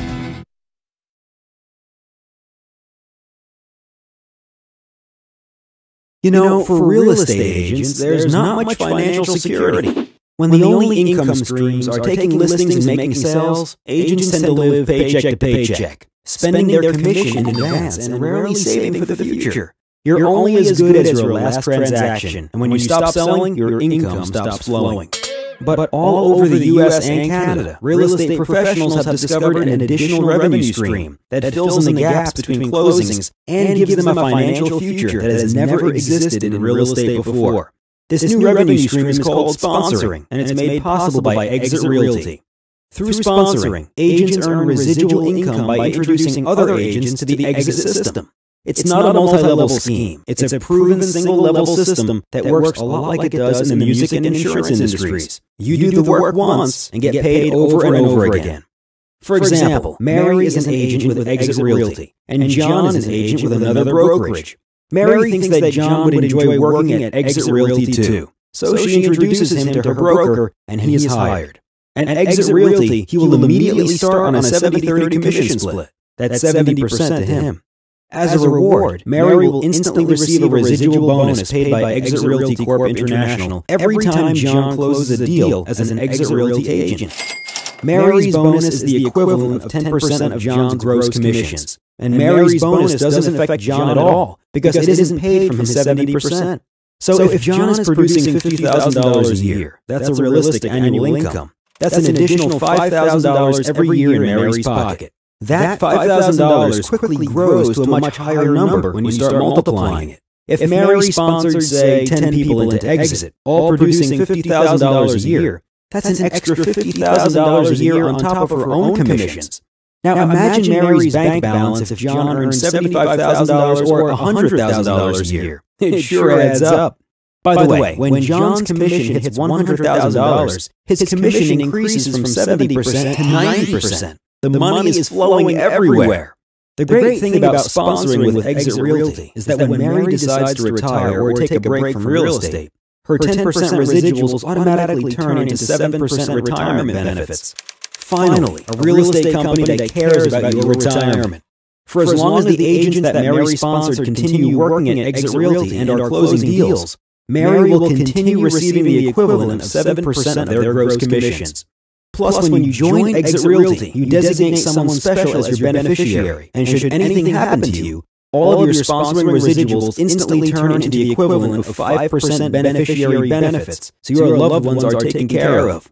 Exit Realty agents get a piece of the action from the 10% sponsoring residuals and true peace of mind from the 7% retirement benefits and 5% beneficiary benefits. So just imagine, if you sponsored 10 people into Exit Realty, each earning $100,000 a year, that's $1 million in your bank account in 10 years. Could you do anything with that? What are the chances of you having $1 million in your bank account doing what you're presently doing? And with Exit, you can be confident knowing that you're backed by a top award-winning brand with world-class training and digital marketing tools. A company that's dedicated to helping you and the agents you sponsor achieve success. Exit Realty is the formula that works. You owe it to yourself and your family to take a closer look.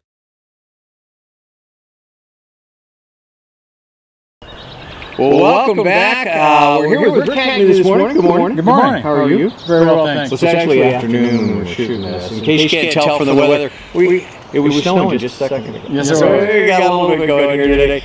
Rick, you've been in an appraisal business for 25 years. 25 years. Last week we had the county assessor on telling you about how they value your house. Now we're going to take a look at how appraisers do that and the different types of appraisals. Sure. What to do before the appraiser gets here and what he actually looks at. Before we go there, where are you from originally? I'm from Southern California and came up to Big Bear when I was in junior high school and high school just to ski. Then discovered Big Bear in the summertime in the late 70s. And Gotcha, didn't you? Yeah, and moved up in 1980 and it's home and never want to live anywhere else. Okay, very good. Single man? Married? No, married for 30 years. 30 years. Kids? No kids. No kids? A dog. Same thing. There you go. Yeah, very good. So what got you started into being an appraiser? What did you do before this?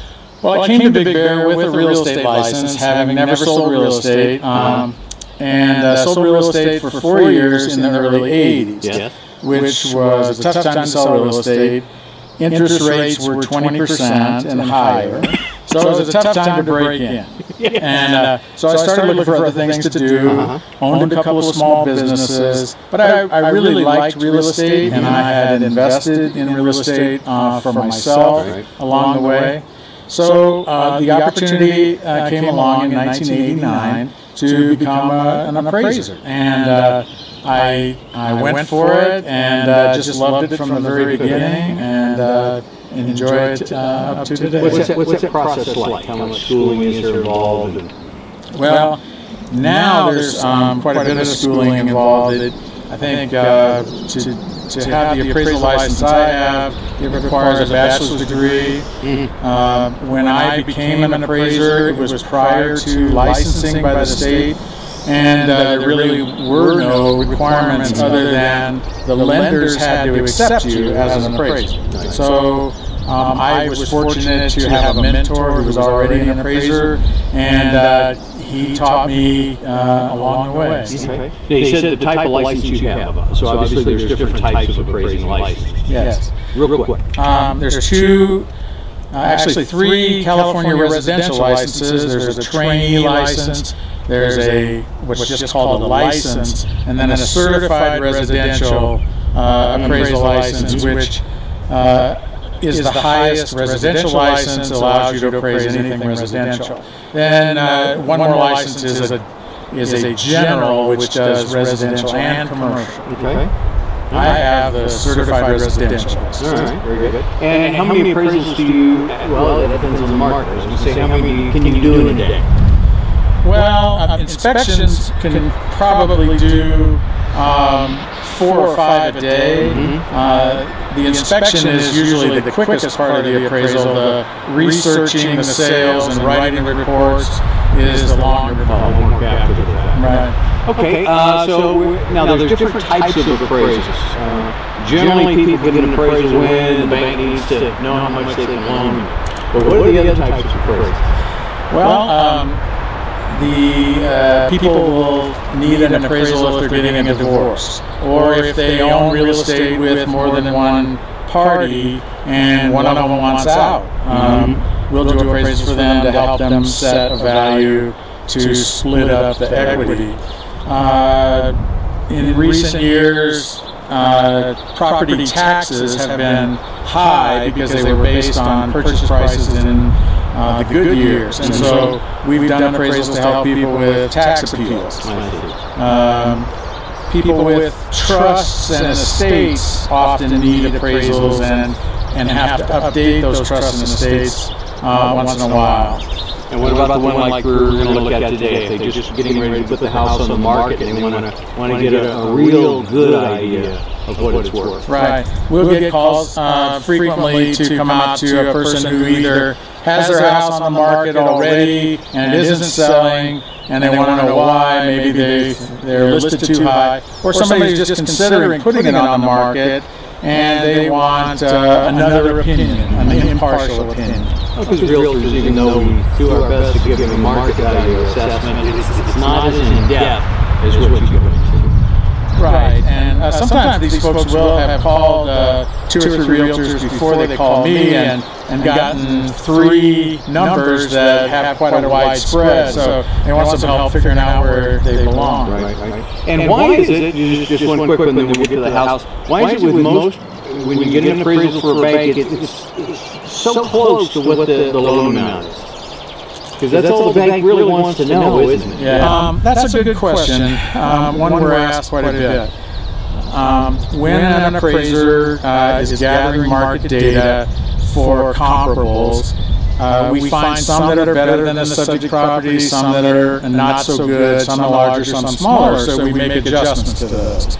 And when we're all done with the adjustments, our bottom line is an adjusted value for each comparable. And this gives us a range. For example, maybe we have the lowest comparable suggesting a value of $200,000 and the highest comparable suggesting maybe $210,000. If the purchase price is $205,000, oftentimes appraisers will just validate that sale price with the range they found and call the value to $205,000. Because that's all the bank really wants to know. Are we in the game? Yeah, they want to know that the house, which is the security for the loan, is going to be adequate security. Okay. Can I do anything to bring my appraisal up before you get it? Well, maybe that's an unfair question too. No, you only get one chance at a first impression. So cleanliness, tidiness, those are good first impressions. Sometimes there's deferred maintenance. Maybe there's a little peeling paint on an eave or something.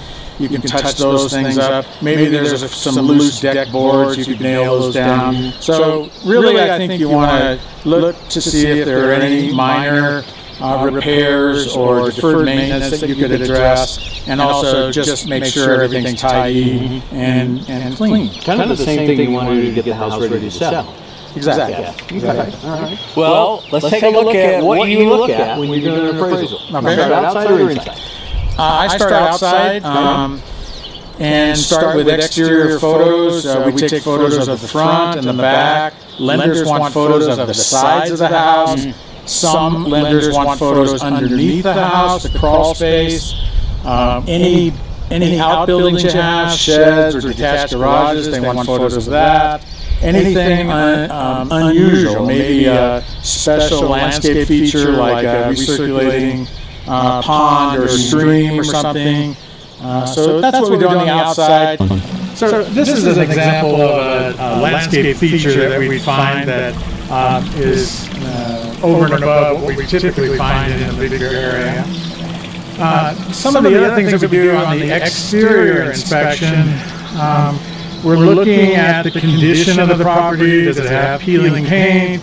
Is the roof, does it appear to have at least 2 years worth of life remaining?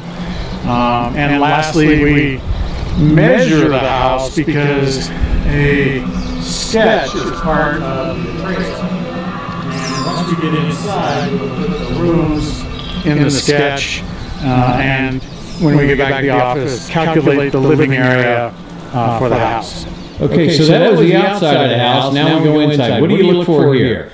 Well, first thing I do when I come inside is finish up my sketch, put the rooms in where they belong in the sketch, and then start photographing the interior. Lenders want a photograph of every room in the house. They also want a photograph of a smoke alarm, a carbon monoxide detector, and they'd like to see a picture of the water heater double strapped. So after the photographs are done, then I'll walk through the house and make some notes about the condition and any possible upgrades.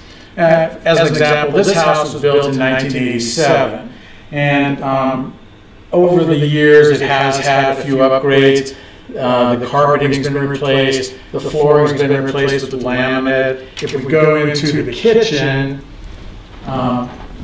you can see that the kitchen has been remodeled with granite countertops.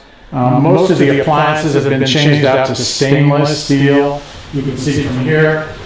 Some hardware on the cabinetry has been upgraded. So the question often is asked, well, I've remodeled my kitchen, I put granite in, stainless appliances.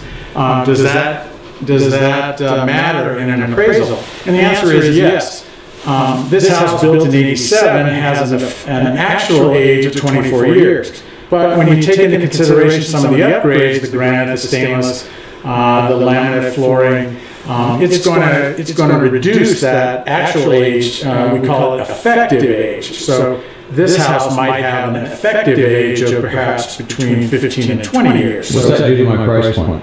That usually raises your value because we're now comparing this house to houses built a little later than when this one was originally built. Mm-hmm.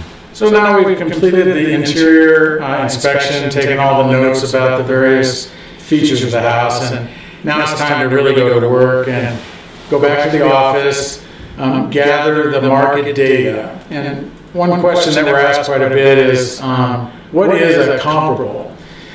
A comparable is a recent sale, hopefully within the last 6 months, within a mile radius of your house or closer, that has square footage that doesn't vary more than 20% larger or smaller, and is similar in age, has identical bedroom and bath count, or as close to your bedroom and bath count as possible, and as many other features that are similar to your house as possible. That could be a real challenge here.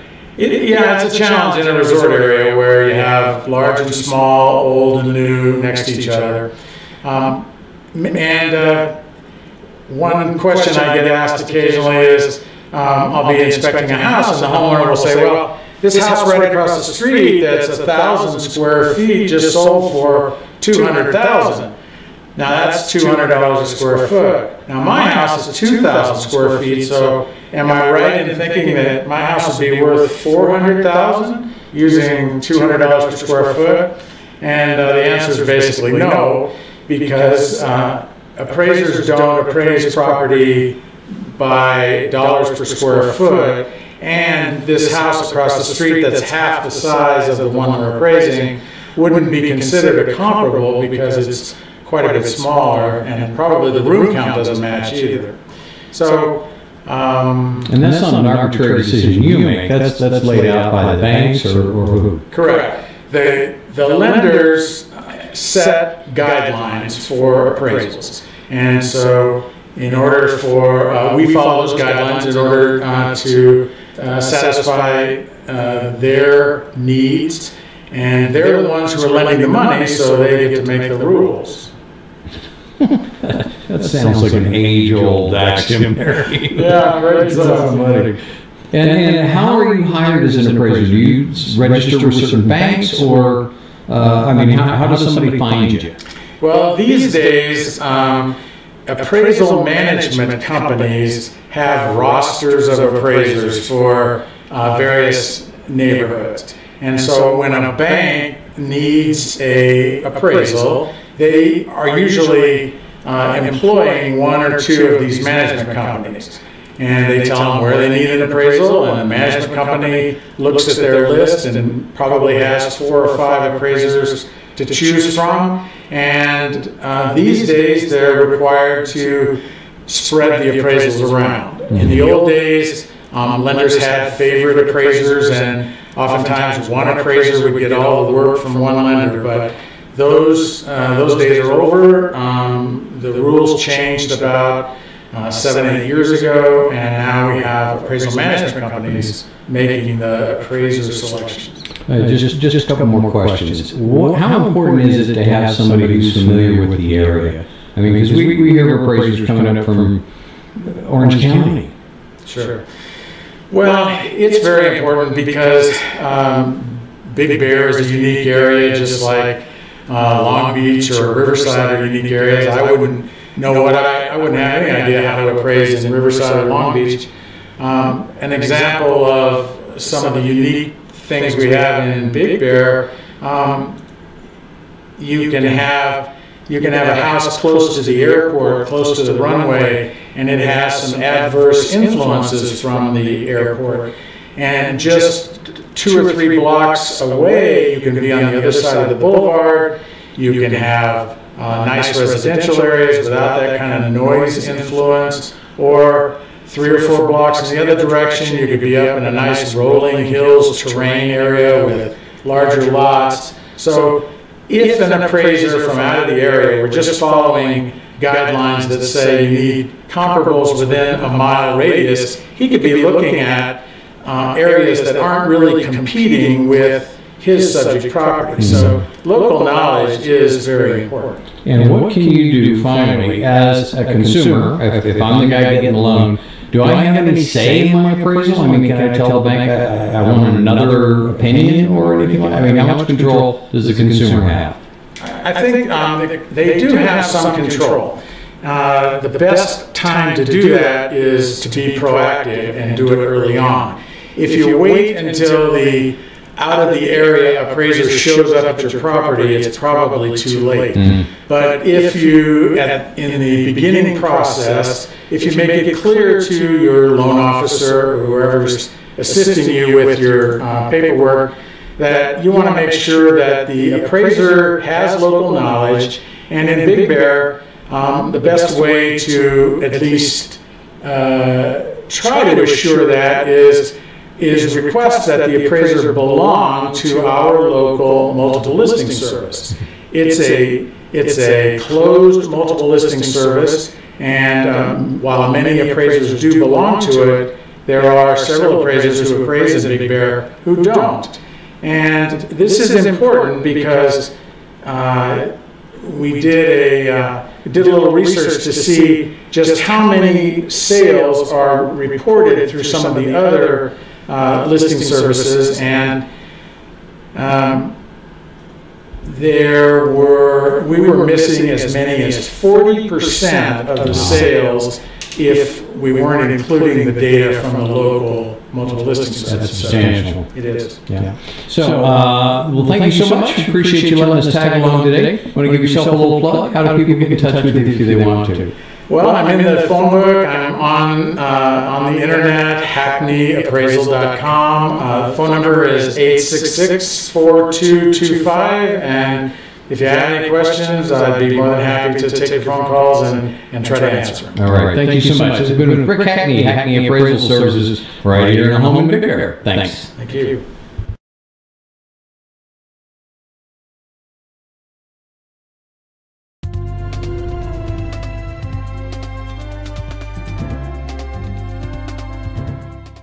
I'm Gloria Rose. Oh, I supposed to say hi. Okay. Morning, I'm John Wells, and this is, well, it's not morning. Cut. Hi, I'm Gloria Rose. The Historical Society makes plans for 24... Thank you, Dad. That's my fluff boy. Hi. Recycling waste and... Jeez. What time is happy hour? Happy hour, 3 to 6, 6 days a week here. 6 days a week, and on Tuesdays. Can't see my face. Go away. Hi. Hi. Recycling waste and maintaining a clean... From all of us here at Channel 6, We'd like to wish you a happy holidays.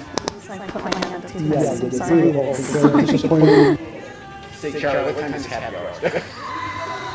I think we're in trouble. Trash delivery and pickup. Trash pickup will be delayed by 1 day. All right, that's it. No more fooling around. No more fooling around. Their disposal is doing their part in making it easier for us. That was wrong. Hey, say, Charlie, what time is happy hour? Sounds like you've already been at happy hour. And I'm supposed to be a pro. Wait, is it actually recording? Yeah, but this is for a test. I just want to do a test. And let's do this again. Hey, Charlie, what time is happy hour? Happy hour. I haven't done this in a while. This is weird. This day is made to help dispel myths.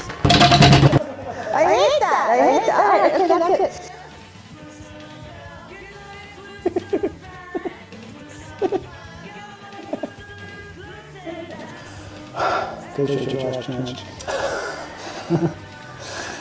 Okay, for all of us here at Channel 6,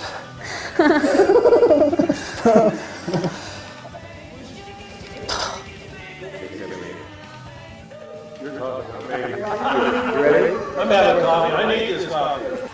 Shane Super Short Show.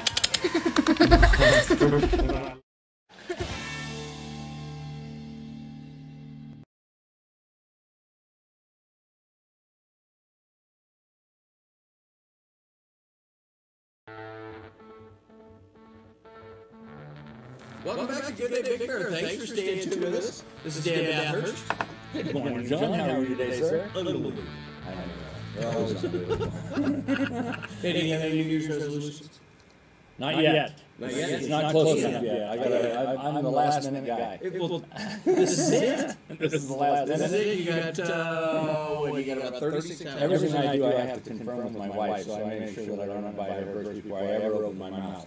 It's usually just to change beats. So. Dan Bathurst, owner of Exit Realty, who's you guys have made a few very interesting shifts this year in your business plan. Yes, that has definitely been a big move in the year. So we're doing well. We're gearing ourselves more towards the investment world, dealing with investors.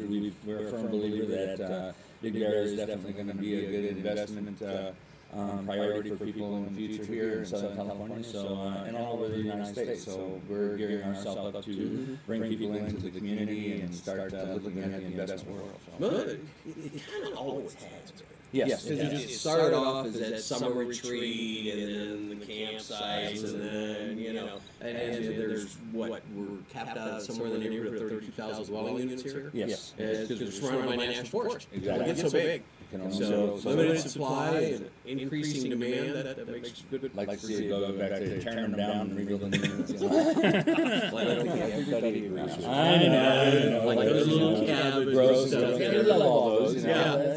I'm all for that. I love that part of it. You know, that's what keeps us all going. Yeah. Just add some insulation. I was just talking to Mr. Miller about bringing back the Old Miners Week and getting everybody back involved in that again. I'd really love to see that happen too. You know, so we need to support that again too. Okay. So what's our year-end wrap-up here? Well, our year-end wrap-up in the residential line is we've sold 823 as of 12/21.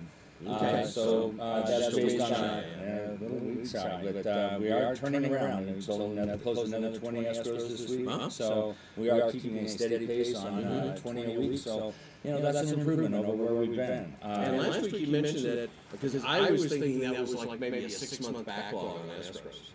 But some of those escrows are only 15 to 30 days old. Yeah, and it just depends. Well, what's happening is you're getting a lot of cash buyers right now, and they're jumping on that. Investor type, right? Exactly. The investors are coming in. You know, I was just looking at the paper this morning and looking at the trustee notices, and there's 34 of those in the paper, and every week you're seeing more and more. So those people are turning to rentals, and so the investors are moving in, buying up those properties long term. So in the interim of that, they're giving those people rentals and giving a good investment base for everybody. So over the year, what was your average price on a house?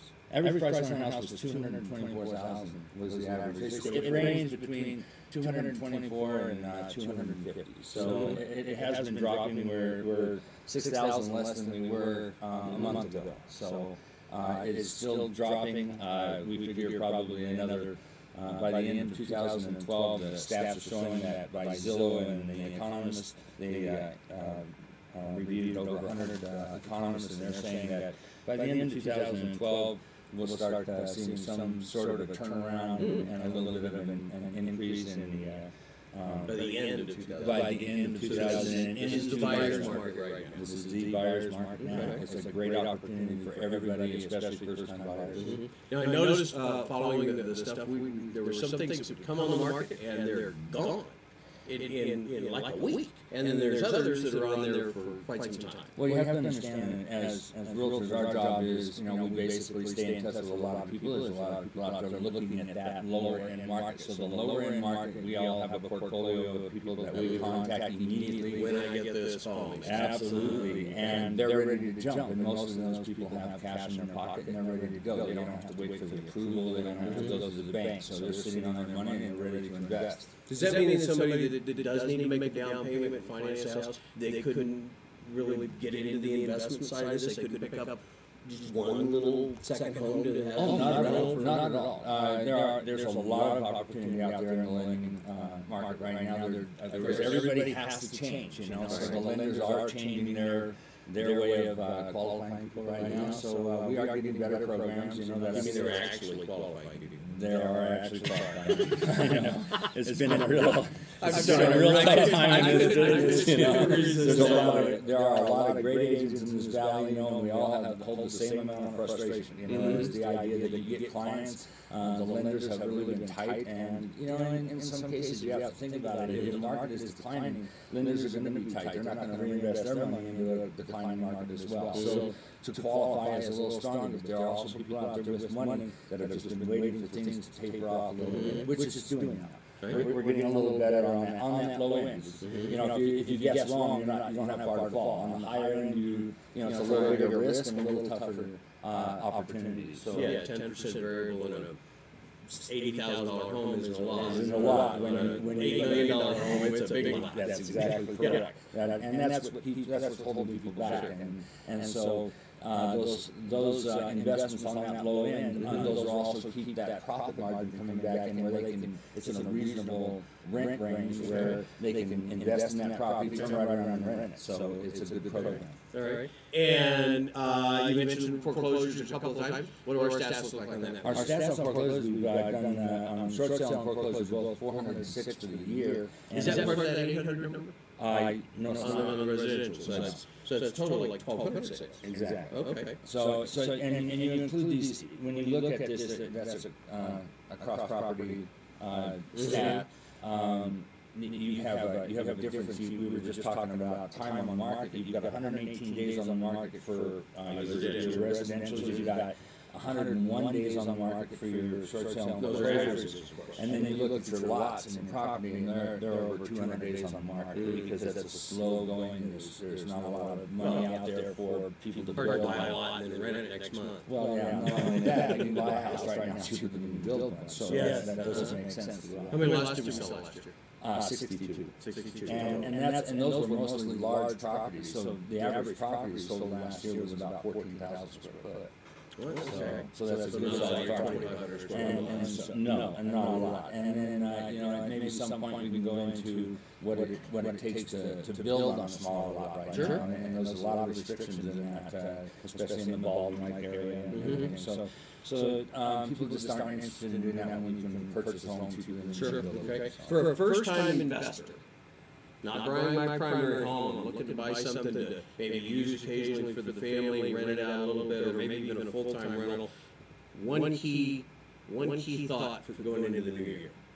Well, I would say that you need to get linked up with somebody that's going to be able to guide you into that program, be able to give you the information that you need that is going to help you make that decision. There's not a lot of people out there that can do that. Exit is really focused on that. I'm sure that there are other people, but if you can try to find that on a website, it's virtually not there. So we are focused on that, and we can give you the data to do it. And that's one thing you need to do is do your research. I recommend that to everybody, and we can do that for you immediately. Very good. Dan Bathurst with Next Realty. Phone number is 909-878-0522. He was ready. And the website is BigBearDan2@yahoo.com. That's your email. That's my email. I'm sorry. ExitRealtyBigBear.net. We'll see you next year, Dan. Sorry, I'm catching me every time. A little magic for you this 2 years. My name is Stephanie Thought. I'm the Executive Director of the Big Bear Chamber of Commerce. I'd also like to introduce our moderator for the evening, Ms. Sandy Benson.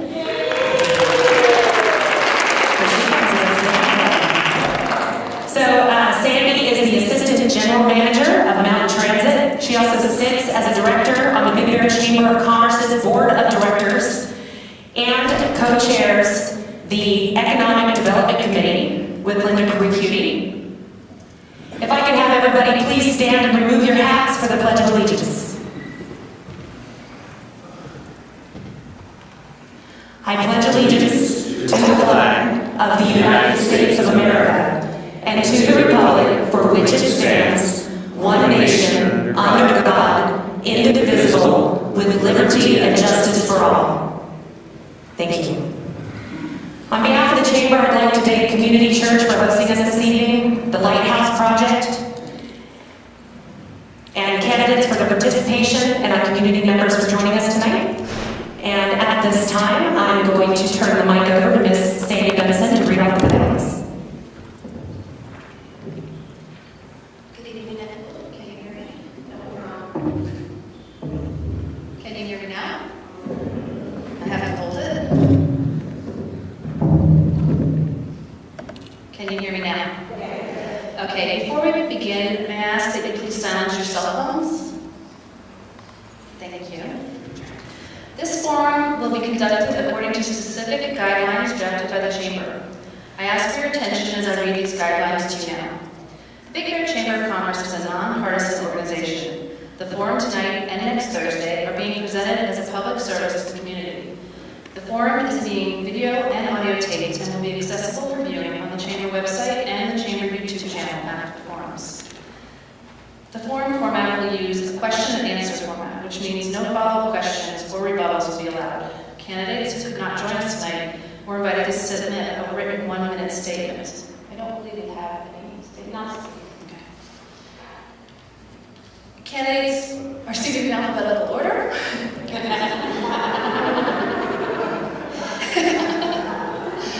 Each candidate will have 1 minute for an opening statement, 1 minute to answer a question, and after the questions and answers, 1 minute to deliver a closing statement. There'll be a 5-minute break between candidate groups. We're going to start with the NWD.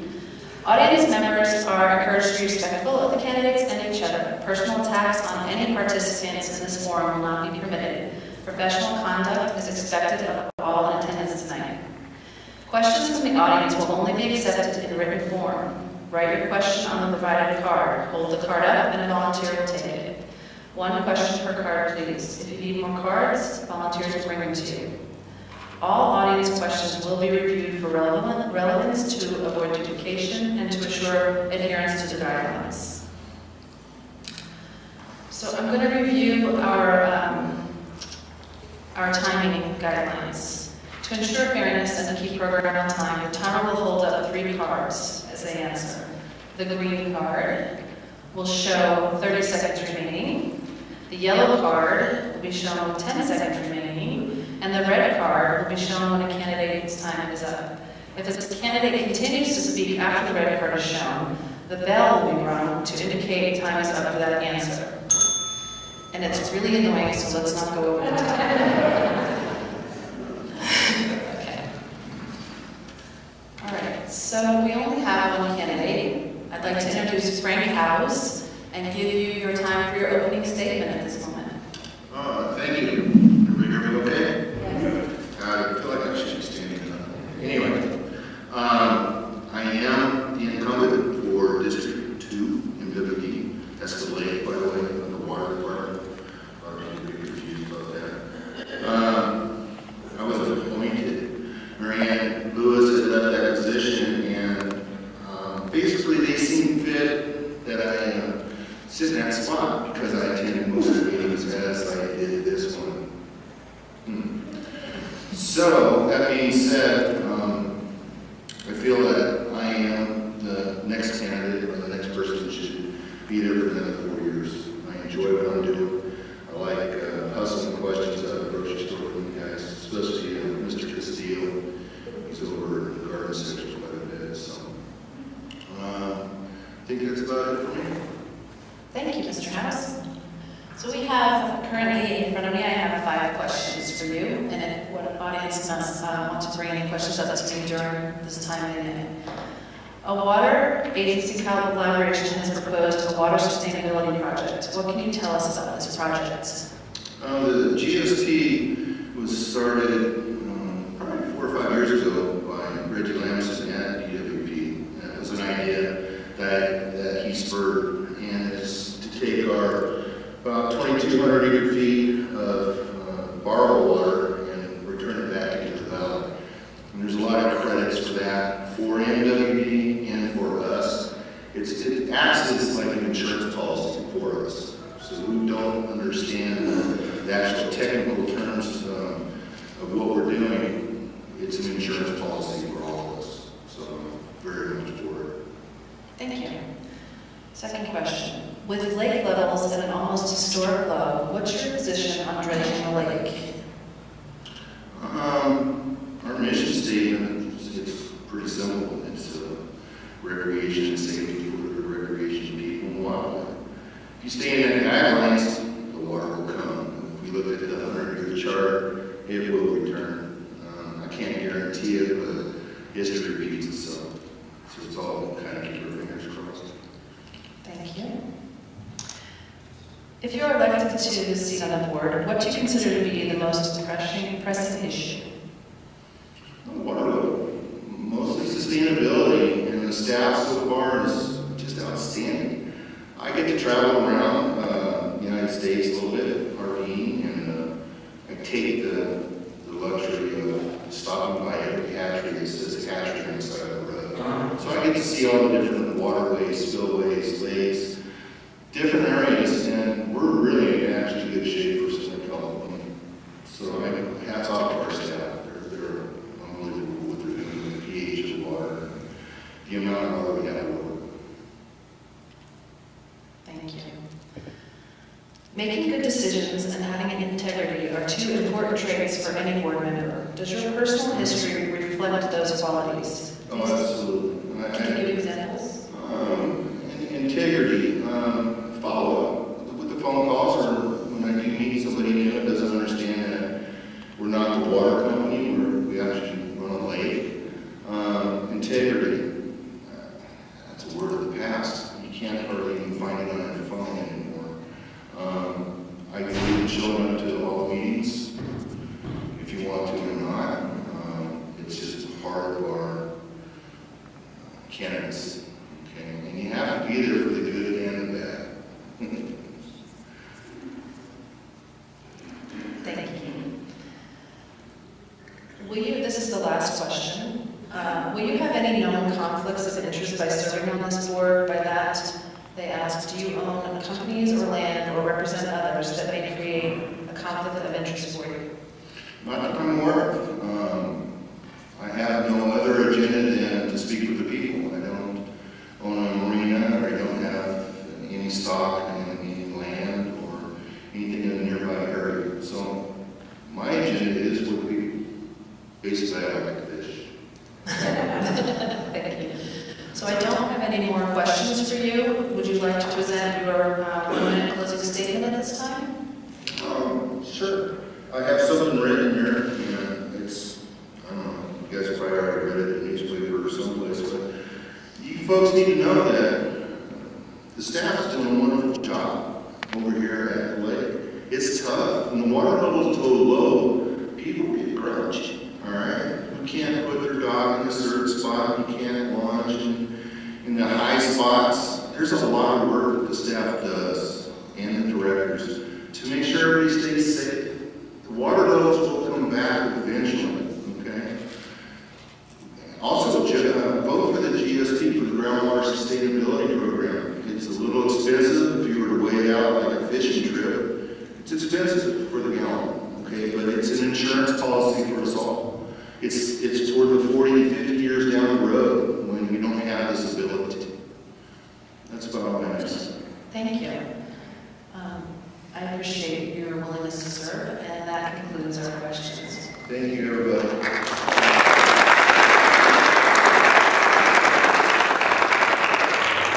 And at this time, would the candidates for the airport board, please?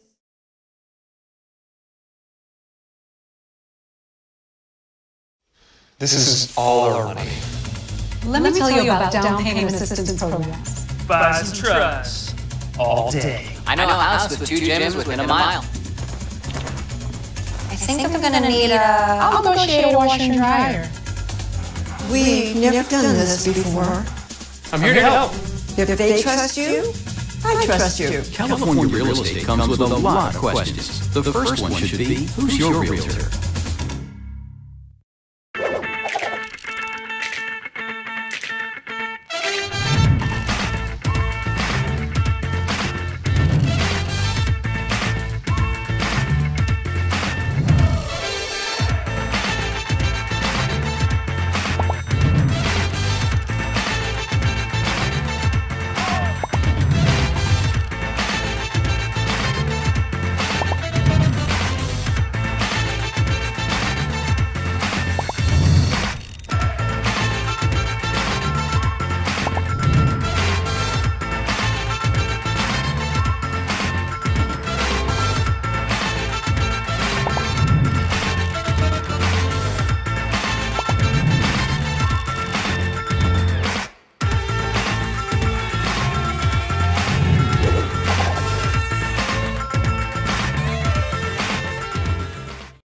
Our industry is in the midst of a revolution in the sense of progress, discovery, change, innovation.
Realtor talks tax reform on Capitol Hill.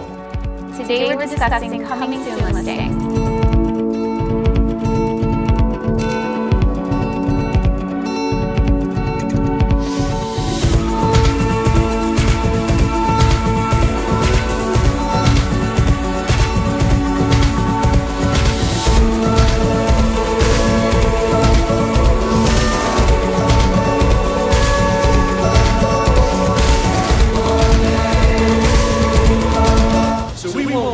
Until we fulfill your domestic destiny.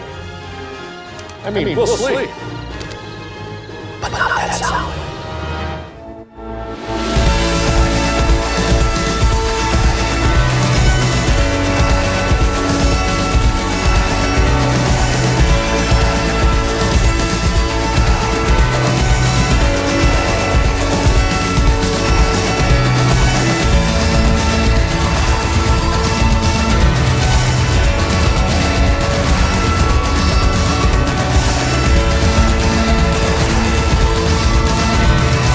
We're here to talk about the mortgage interest deduction and the fact that we need to protect that for our homeowners. It's important we continue to protect private property rights so that the next generation of folks will continue to own and buy and sell real estate.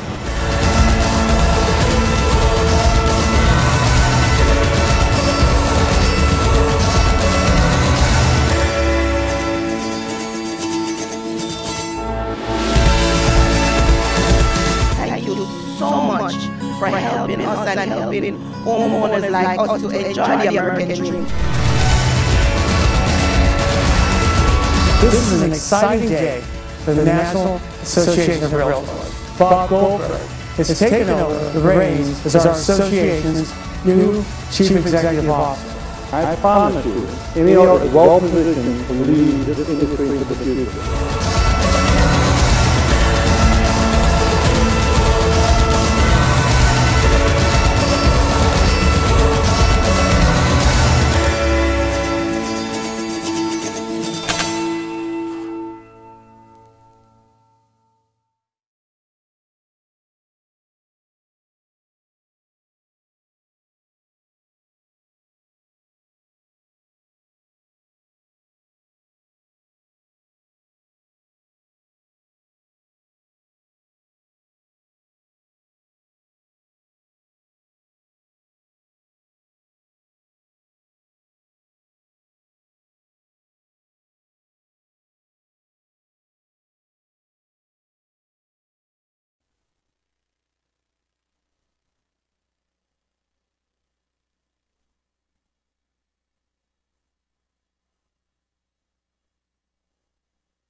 We're back on the East Valley with Dan Bathurst of Exit Realty for this week's Real Estate Chats. Good morning, Dan. Morning, John. How you doing today? Marvelous. And yourself, sir? Doing great. Still a little chilly out there. Very chilly. Very chilly, you know. Ray of sunshine didn't do me any good today. But the real estate market's heated up a little bit this week, hasn't it? Just a little bit. You know, as long as things are moving, we're doing good. Good. What do you got for us this week? Residentials, we're doing a little better. We sold 20 more units, so we're at 760 this week. Wow.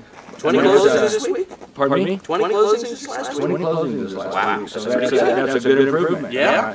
And that's based on the average home at 1,468 square foot at $146 a square foot on an average home of $227,484. Sorry about that. Very good. And on the market for 117 days. So that's staying about the same. That's staying about the same, yeah. And it's still down from last year, and you know, so we're just going to plug along here and keep things going. Very good.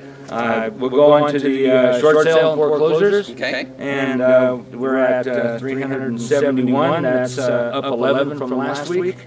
So those are kind of unpredictable. You don't know when they're going to close, but we're just glad they are. And that's based on a 1,371 square foot home at $114 a square foot, and the average home selling is $159,439. Okay. And then we've got lots, and lots are just a little bit different. Lots are going to be we've sold 3.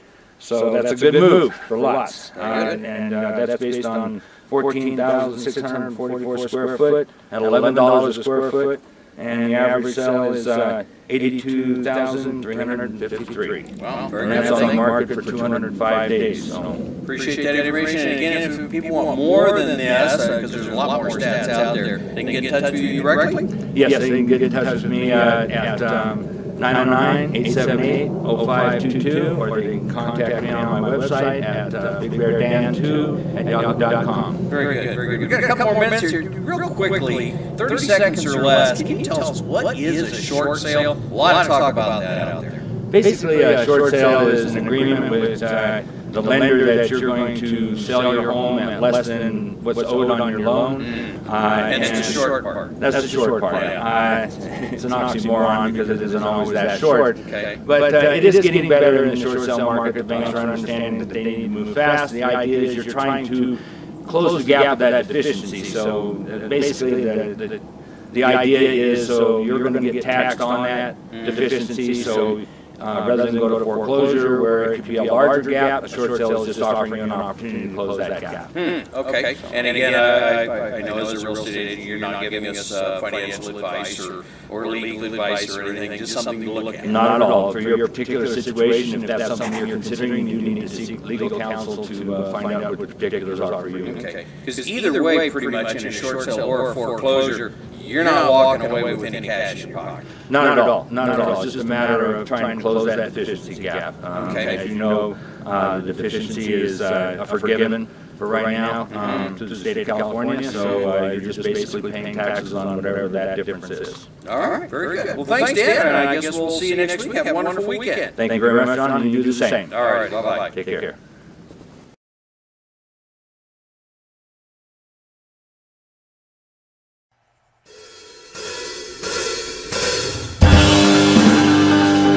Where you are around Southern California, you're only a tank of gas, round trip in most cases, to an amazing alpine lake, Big Bear Lake, home to the rainbow trophy trout. We're going to show you how to not only catch them, but local guide legend John Cantrell is going to show you how to think like a fish. But first, here's a look at this week's catch.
John Cantrell here with Think Like a Fish.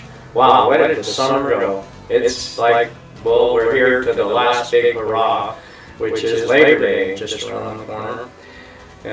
One thing about Labor Day, I guess, on Saturday, it's a free fish day. No fishing license required. Come on up and drop a line and take the kids out and do a lot of fishing.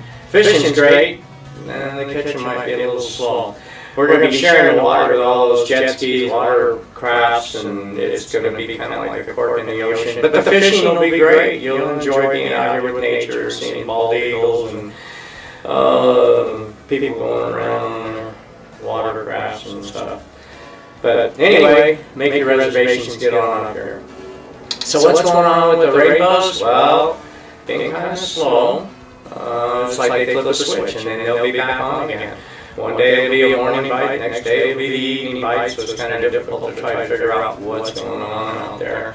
But what is working has been red magic, pearl bikini, metallic perch in needlefish line, and of course El Natural, half a night crawler, still working.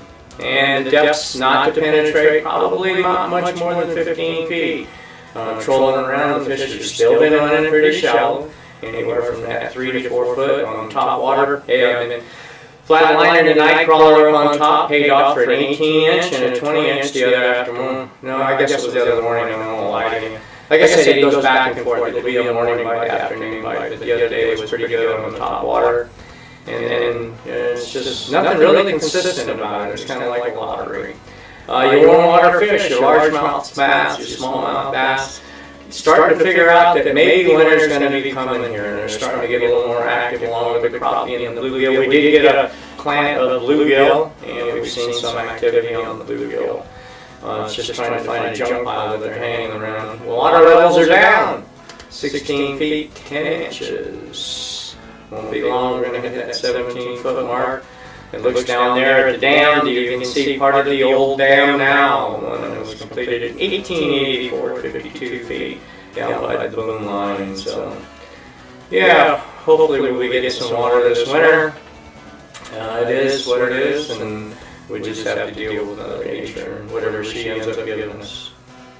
So if you're bringing your boat up with the water levels down where they're at, the east ramp is basically closed.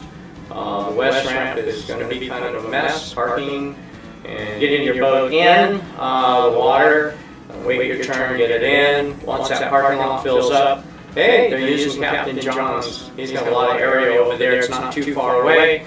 It's a lot closer than the east ramp. So try to get up here early, get a boat in. If you do get the boat in, try to get up to one of the marinas where you're going to leave it in and you don't have to pull it every night. It could be kind of a mess. This is the end of the season, and we expect a lot of people coming up for Labor Day, just around the corner. And don't forget, the Western Outdoor News is having their big thing on October 6th and 7th, right here in Big Bear Lake. That's going to be kind of the end of the season. And the water temperatures are, this week actually didn't heat up and it didn't cool down, which tells me that, yeah, fall's on its way early. Big Bear Lake is a migratory chill for birds. Seen lots of birds coming in early. Not sure what that means. It could mean wherever they're from is in for an early winter, or we're in for an early winter. I'm leaning on wherever they're from, but who knows. But the birds are starting to show up really early. And the water temps didn't heat up, didn't cool down. As we start to get in this next week, we're going to be in the middle 70s down to a low of about the middle 40s at night. And I guess with the sun exposure and that lack of heat, the lake should start cooling down about 2 degrees a week, which means sometime in October, when the Chop Fest is going on, probably we'll have a pretty good bite. We should be close to that 60-degree mark, and the fish definitely, the rainbows will key in, and winter's coming and start feeding again. The closer we get to that 60-degree mark, and I think this year, the Western Outdoor News kind of figured out September was not a good time for their tournament, and they moved it back to the October date. Therefore, I foresee a better turnout and a better number of fish in the Western Outdoor News. So don't forget, the worst day of fishing beats the best day of anything else. We'll see you at the scales.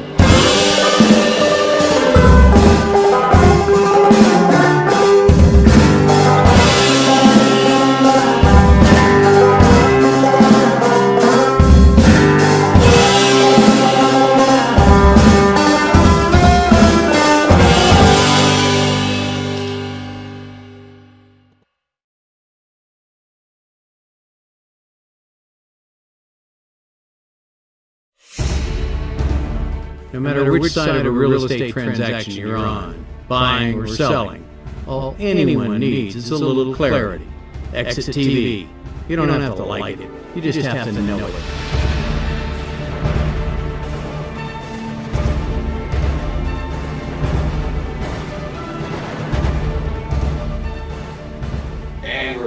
here at the Hector's Live Studios, and we have a great friend with us. He's been here for a while. We're back on location. Remember that?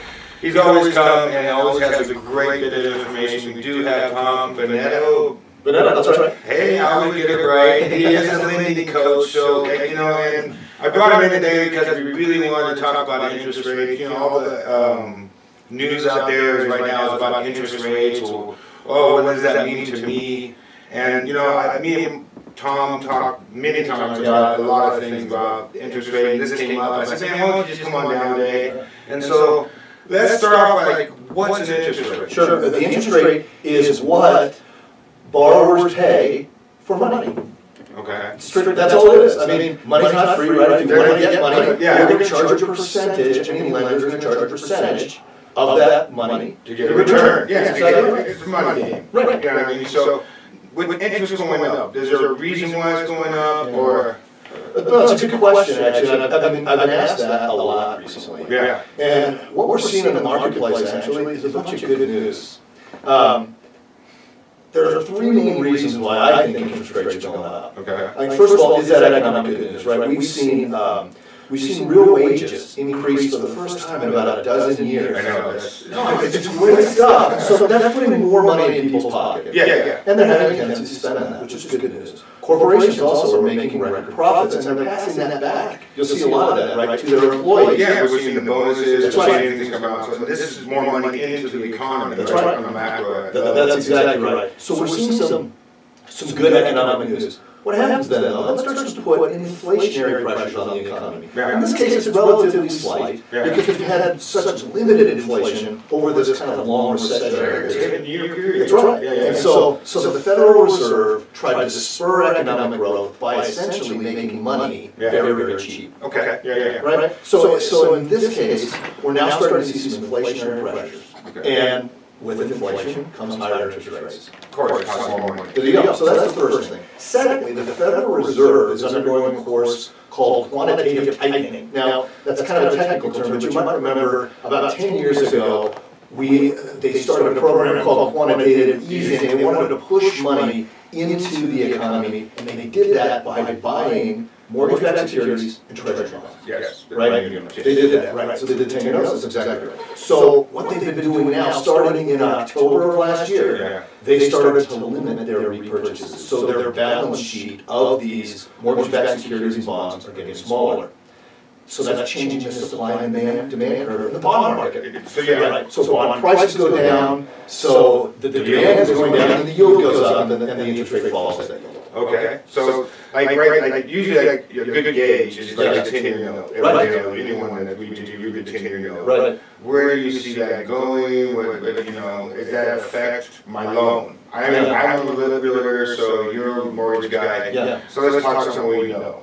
A guy comes and buys a house. Right. And he bought it 5-6 years ago when interest rates were really, really low. Yes, sure. Okay, and now he wants to refi. That's going to cost him more to get that loan refi, isn't it? It is. And so what happened in September of last year, the 10-year Treasury was at about 2.3. Yeah.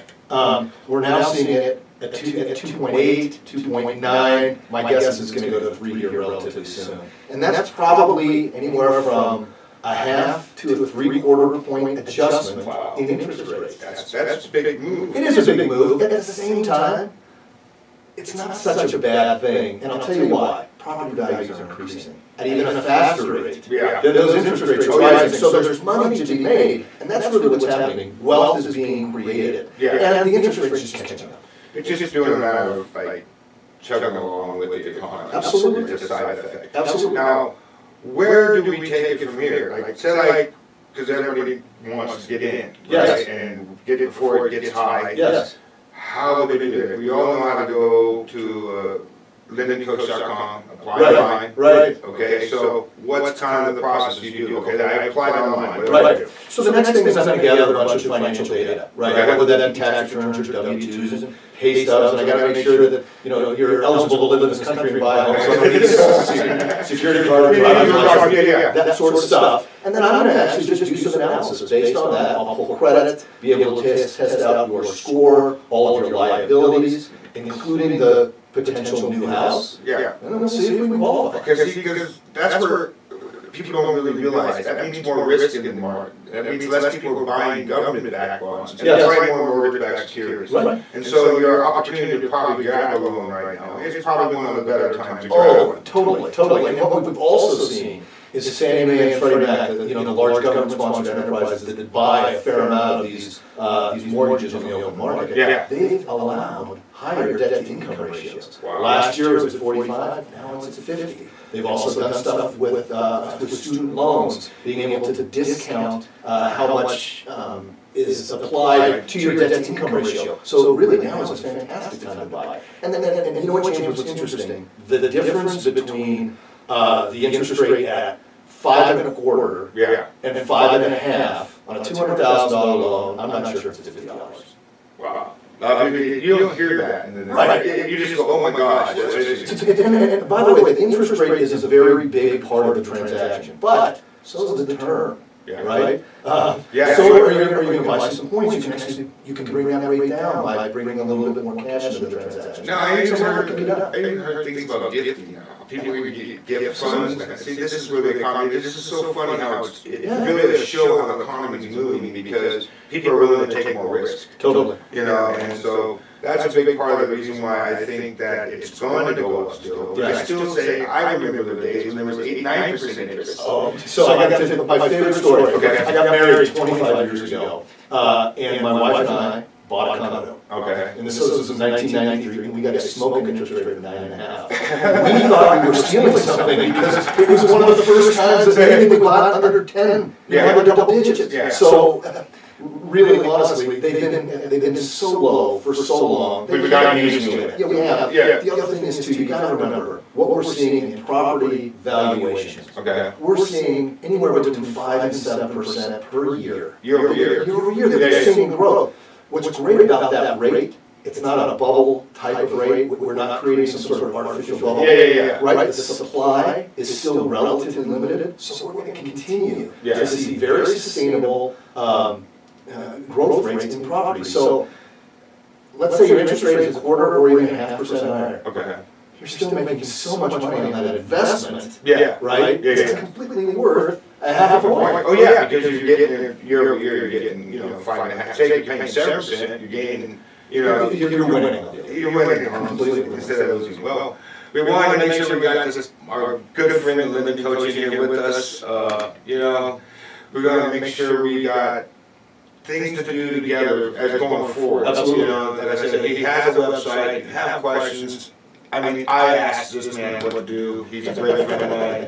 And I want to thank him for coming in. If you ever want to come in, come on a monthly day or whatever you want to do, because you're more than welcome to come. Well, what I would like to tell folks is you can find me at lendingcoach.net.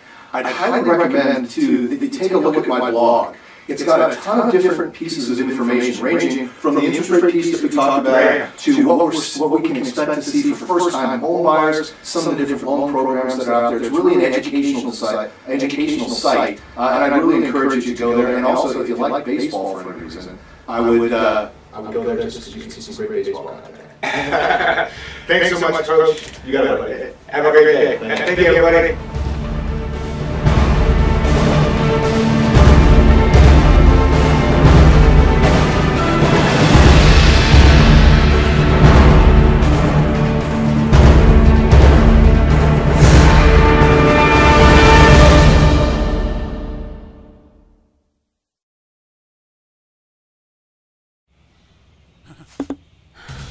We don't know what our house is worth. Let me help you with your pricing strategy.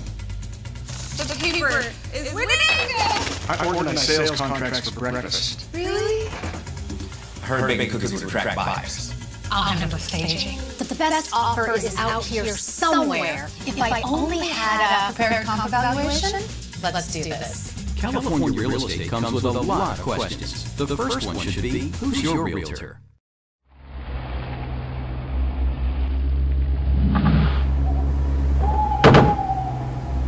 Heading into the backcountry and real estate are a lot alike. The rewards can be fantastic, but no matter how many times you've been up that trail, it's always a little different. And in today's real estate market, things are changing so fast, what you don't know can keep you from getting where you want to go.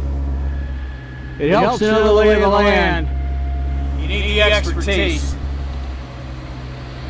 You need the right tools. The tenacity to see it through.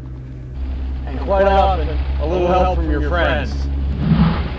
For Big Bear Real Estate, call me, John Wells, 909-878-0522 at Exit Realty. Together, we can get you where you want to go.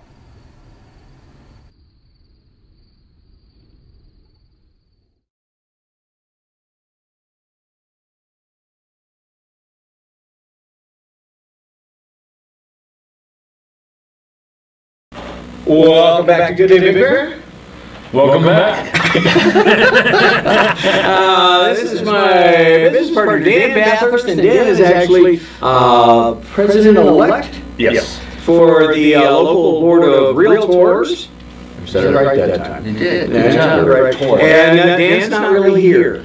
This is a figment of your imagination. You are on one of several meetings that the board members go to and the legislature members go to make sure that what our lawmakers are doing isn't stepping all over the little people. Basically, what I think that I'm trying to do for this coming year and into my presidency, try to use why you said times in a row, is that I really want to make the public more aware of what we actually do as a board and what we do to protect the public in their purchases and their sales. It's gotten so broad and so complicated that there's a lot of agents that don't really stay on top of it, and that's unfortunate. And so this year I think we're going to really try to follow the process that we go to for, especially for legislative week, that we go to Sacramento.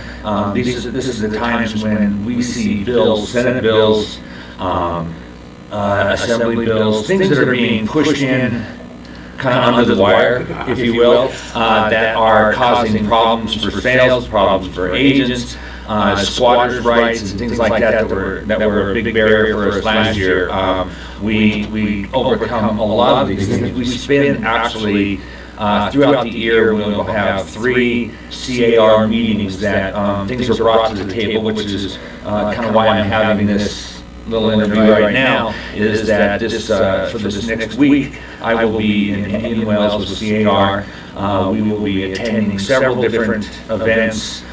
We are actually selected as reps for our district, which is District 15, Region 15. We bring things to the table that are concerning, such as water situations in towns that are causing problems for sales, things that people are not accustomed to dealing with. One of the big things last year was the termite report.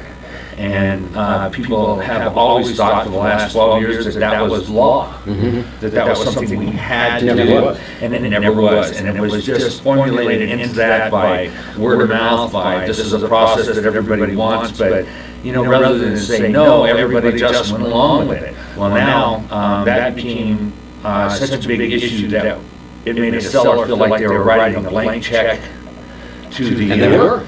They were signing the deal, they were paying something before they knew what it was. They were agreeing to do a Section 1 and they didn't even know what the Section 1 was going to amount to. So the report is, you know, it's a great thing to have, it's something, it's a tool to use, but now this is considered in the section of repairs, requests for repairs. And it's been downgraded, it's been taken out of the library because it just created such a problem. If you sell a $500,000 home on the beach and it's got so much dry rot that it's going to, Section 1 is going to cost you $200,000, what's the point? And that's something that should always be negotiated. So that's just one of the battles that was fought and changed. And not only for realtors, but for the public. You know, a couple of big things. You breezed right over the squatter thing. Last year, squatters had more rights than property owners. Exactly. You had an empty house and somebody was squatting, and you could not get them out. No, because it was not a law. It wasn't a law that they had to live. Exactly. So you had to go through the whole process of evicting them. Yeah, like a renter. And the other thing that has been an ongoing battle now for several years, I want to say 10 years, was every year, California and the federal laws come up with a bill to eliminate tax write-offs Right. For homeowners, primary homeowners, secondary homeowners, the interest you cannot write it off. And that has been, and there's not a lot of consumer groups fighting that except for CAR, California Association of Realtors, and NAR, National Association of Realtors. And that comes from grassroots boards just like ours. And the other things are disclosures. Things that you know, you want to sell your home on the market, you don't want to use an agent, and yet you have no idea what the laws are, and it's no longer, you know, a transaction like you're going to just meet somebody in your house, you're going to shake hands and walk away. That's not the way it works anymore, and it's so amazing that people think that it's that simple. Without ever looking into it. I mean, it's one thing to say, I don't want to use an agent, and I blah, blah, blah, you know, and they go through that. But if you could see, I mean, just in, I don't have an opinion, but just in the bills that are coming up and all the things that we're going to be fighting for to protect your rights as the public, we're looking at probably another 30 bills that are going to hit the table in June, July, somewhere in that range. It changes every week because they've gotten used to us coming out of Sacramento. So they take their break right when we show up. So now we kind of tricked them last year and we came a month early and it kind of shocked them all. So, but you're talking about 2,000, 2,500 agents going to Sacramento and spending the time, and this is all volunteer, but we spend the time fighting for what we think is right for the public, and to defend the seller, to defend the buyer, and these things are written into law, but we fight for what is right for you. And the problem that we see, and why I go back every year, I've done it for 5 years now, is the fact that bills that don't pass, you find a year later they're stuffed into a bill that they're pretty sure is going to go through, and it's the tail end of it, and it's kind of that whole pork thing that people talk about. So if it didn't pass here, they're going to shove it in. So that's what's so important about us going and gotta pay attention. And I tell you, I didn't realize the value of it until I started doing it, and now I actually love it. I enjoy it so much, but I think it's so important and to educate everybody in this. But people need to understand, you always hear the little dig about, they don't do anything for their money. Why do I pay an agent all that money? Well, that agent does a lot, and part of it is that money that we make, we put back into the system.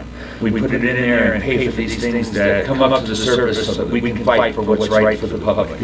And it's a big deal. So what I'm going to try to do is go this week, and then maybe on our next show or after that, after everything gets broken down, because we go to caucus the whole time we're there. Caucus meaning we meet with our whole region, and everybody puts their opinion into what they heard. We debate it all. We come up with a plan, and we fight for it all year long. And it'll happen now. It'll happen again in June, and it'll happen again in October.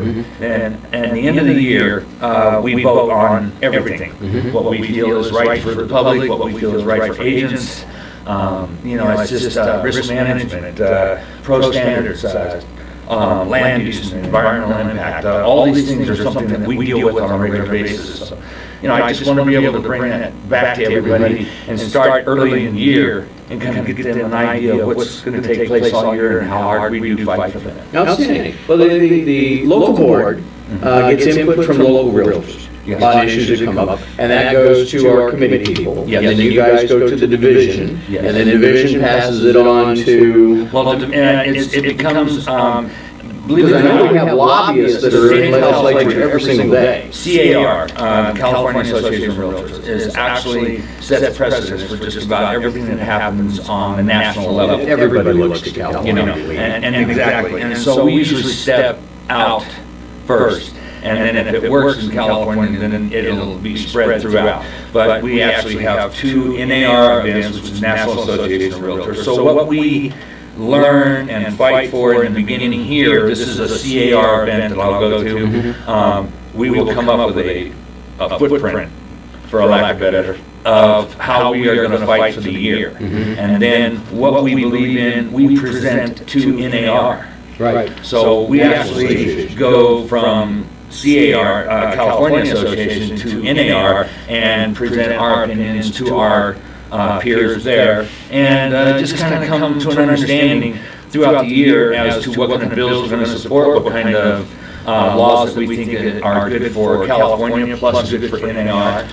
So Tim Brigham is our rep for NAR. He's done a phenomenal job in the past, and he stays very much on top of it. So he is our representative, our voice, if you will, for NAR through our region. So it's a long process. It's a big process. It's never ending. Never ending. Exactly. Because it'll happen now. We will fight hard this year, and the things that kind of we either put on a stay situation, they will hold them over for another time. But we have to always have eyes on it. So a good example is kind of our $150 that we do for the cost of business.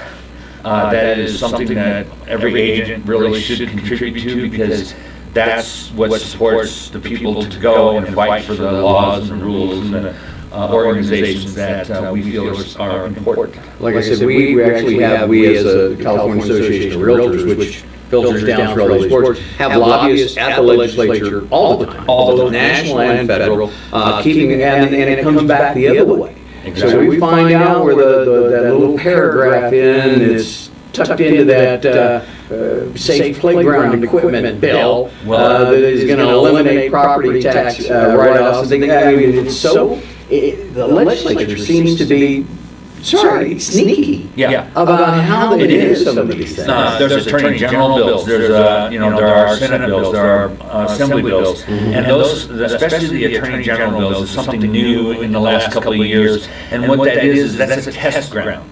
Okay, so they put an Attorney General bill out there, and then they get all the negative input on it, and so the things they know are going to be a problem, they will pull that bill, so it'll never go to Senate or Assembly, and they'll tuck it in behind another bill that they know is going to go through, or let's just say, for instance, back when we were trying to get the tax credits for California, okay, in order to get those tax credits for California, we also had to pass another part of that was going to be kind of not to anybody's advantage. They were just tagging it on. So it didn't happen. And we went a year without that.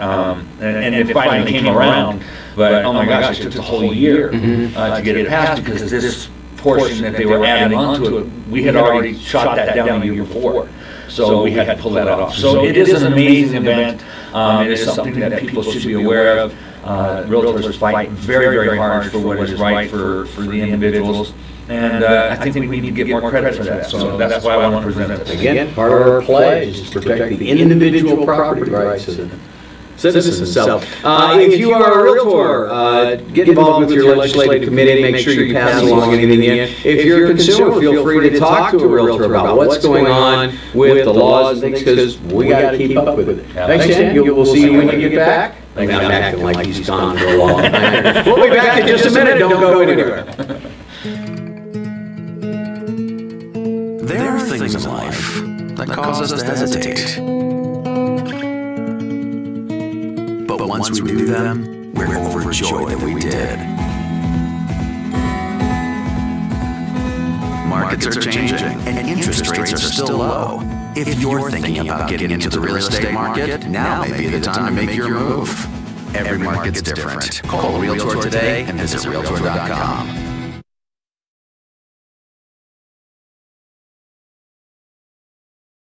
You know, for real estate agents, there's not much financial security. When the only income streams are taking listings and making sales, agents tend to live paycheck to paycheck, spending their commission in advance and rarely saving for the future. You're only as good as your last transaction, and when you stop selling, your income stops flowing. But all over the U.S. and Canada, real estate professionals have discovered an additional revenue stream that fills in the gaps between closings and gives them a financial future that has never existed in real estate before. This new revenue stream is called sponsoring, and it's made possible by Exit Realty. Through sponsoring, agents earn residual income by introducing other agents to the Exit system. It's not a multi-level scheme. It's a proven single-level system that works a lot like it does in the music and insurance industries. You do the work once and get paid over and over again. For example, Mary is an agent with Exit Realty, and John is an agent with another brokerage. Mary thinks that John would enjoy working at Exit Realty too. So she introduces him to her broker, and he is hired. At Exit Realty, he will immediately start on a 70-30 commission split. That's 70% to him. As a reward, Mary will instantly receive a residual bonus paid by Exit Realty Corp International every time John closes a deal as an Exit Realty agent. Mary's bonus is the equivalent of 10% of John's gross commissions. And Mary's bonus doesn't affect John at all because it isn't paid from his 70%.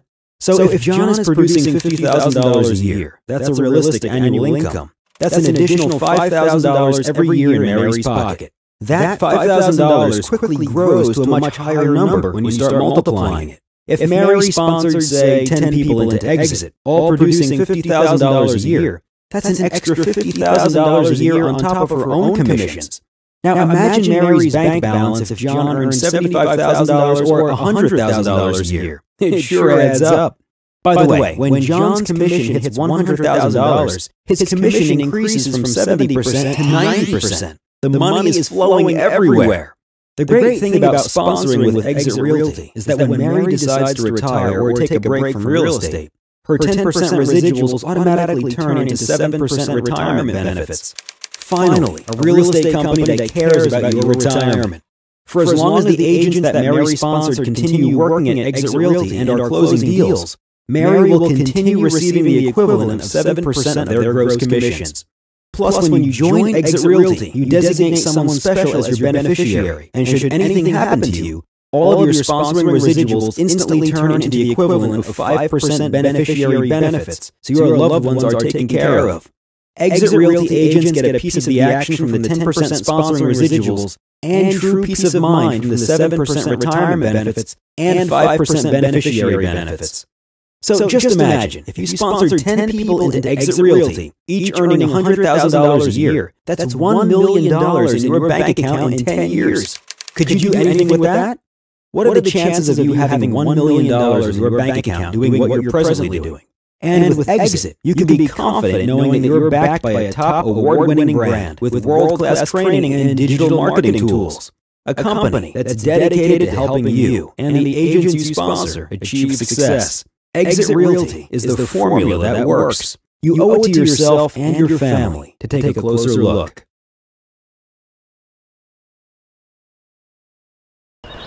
Well, welcome back. We're here with Rick Hackney this morning. Good morning. Good morning. How are you? Very well, thanks. Well, it's actually afternoon when we're shooting this. In case you can't tell from the weather, it was snowing just a second ago. Yes, sir. sir. We got a little bit going here today. Rick, you've been in an appraisal business for 25 years. 25 years. Last week we had the county assessor on telling you about how they value your house. Now we're going to take a look at how appraisers do that and the different types of appraisals. Sure. What to do before the appraiser gets here and what he actually looks at. Before we go there, where are you from originally? I'm from Southern California and came up to Big Bear when I was in junior high school and high school just to ski. Then discovered Big Bear in the summertime in the late 70s. And got you, didn't you? Yeah, and moved up in 1980 and it's home and never want to live anywhere else. Okay, very good. Single man? Married? No, married for 30 years. 30 years. Kids? No kids. No kids? A dog. Same thing. There you go. Yeah, very good. So what got you started into being an appraiser? What did you do before this? Well, I came to Big Bear with a real estate license, having never sold real estate, and sold real estate for 4 years in the early 80s, which was a tough time to sell real estate. Interest rates were 20% and higher, so it was a tough time to break in. And so I started looking for other things to do, owned a couple of small businesses, but I really liked real estate, and I had invested in real estate for myself along the way. So the opportunity came along in 1989 to become an appraiser, and I went for it and just loved it from the very beginning and enjoy it up to today. What's that process like? How much schooling is there involved? Well, now there's quite a bit of schooling involved. I think to have the appraisal license I have, it requires a bachelor's degree.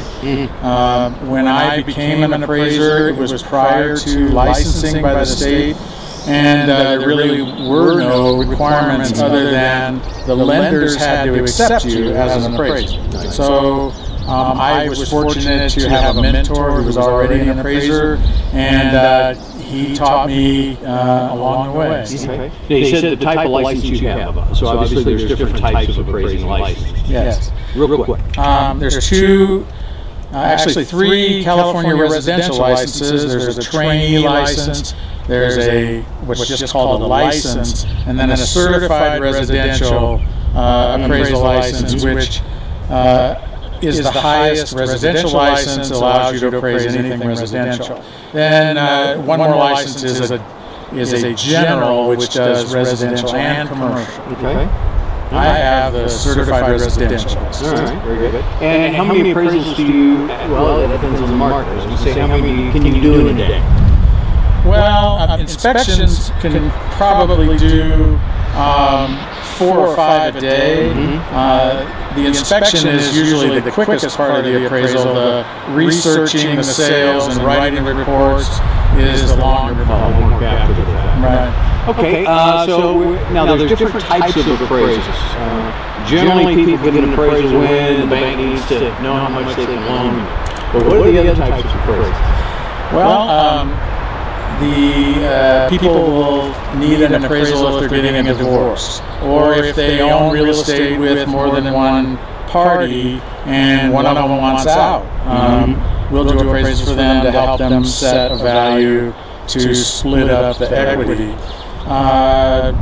In recent years, property taxes have been high because they were based on purchase prices in the good years, and so we've done appraisals to help people with tax appeals. People with trusts and estates often need appraisals and have to update those trusts and estates once in a while. And what about the one like we're going to look at today? If they're just getting ready to put the house on the market and they want to get a real good idea of what it's worth. Right. We'll get calls frequently to come out to a person who either has their house on the market already and it isn't selling, and they want to know why. Maybe they're listed too high, or somebody who's just considering putting it on the market and they want another opinion, an impartial opinion. Because realtors, even though we do our best to give them a market value assessment, it's not as in-depth as what you give them. Right, and sometimes these folks will have called 2 or 3 realtors before they call me and gotten 3 numbers that have quite a wide spread, so they want some help figuring out where they belong. Right. And why is it, just one quick one, then we'll get to the house, why is it with most, when you get an appraisal for a bank, it's so close to what the loan amount is? Because that's all the bank really wants to know, isn't it? Yeah, that's a good question. One we're asked quite a bit. When an appraiser is gathering market data for comparables, we find some that are better than the subject properties, some that are not so good, some are larger, some smaller, so we make adjustments to those. And when we're all done with the adjustments, our bottom line is an adjusted value for each comparable. And this gives us a range. For example, maybe we have the lowest comparable suggesting a value of $200,000 and the highest comparable suggesting maybe $210,000. If the purchase price is $205,000, oftentimes appraisers will just validate that sale price with the range they found and call the value to $205,000. Because that's all the bank really wants to know. Are we in the game? Yeah, they want to know that the house, which is the security for the loan, is going to be adequate security. Okay. Can I do anything to bring my appraisal up before you get it? Well, maybe that's an unfair question too. No, you only get one chance at a first impression. So cleanliness, tidiness, those are good first impressions. Sometimes there's deferred maintenance. Maybe there's a little peeling paint on an eave or something. You can touch those things up. Maybe there's some loose deck boards. You can nail those down. So really, I think you want to look to see if there are any minor repairs or deferred maintenance that you could address, and also just make sure everything's tidy and clean. Kind of the same thing you want to do to get the house ready to sell. Exactly. Okay. All right. Well, let's take a look at what you look at when you're doing an appraisal. Okay. Start outside or inside? I start outside and start with exterior photos. We take photos of the front and the back. Lenders want photos of the sides of the house.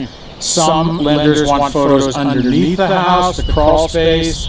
Any outbuildings you have, sheds or detached garages, they want photos of that.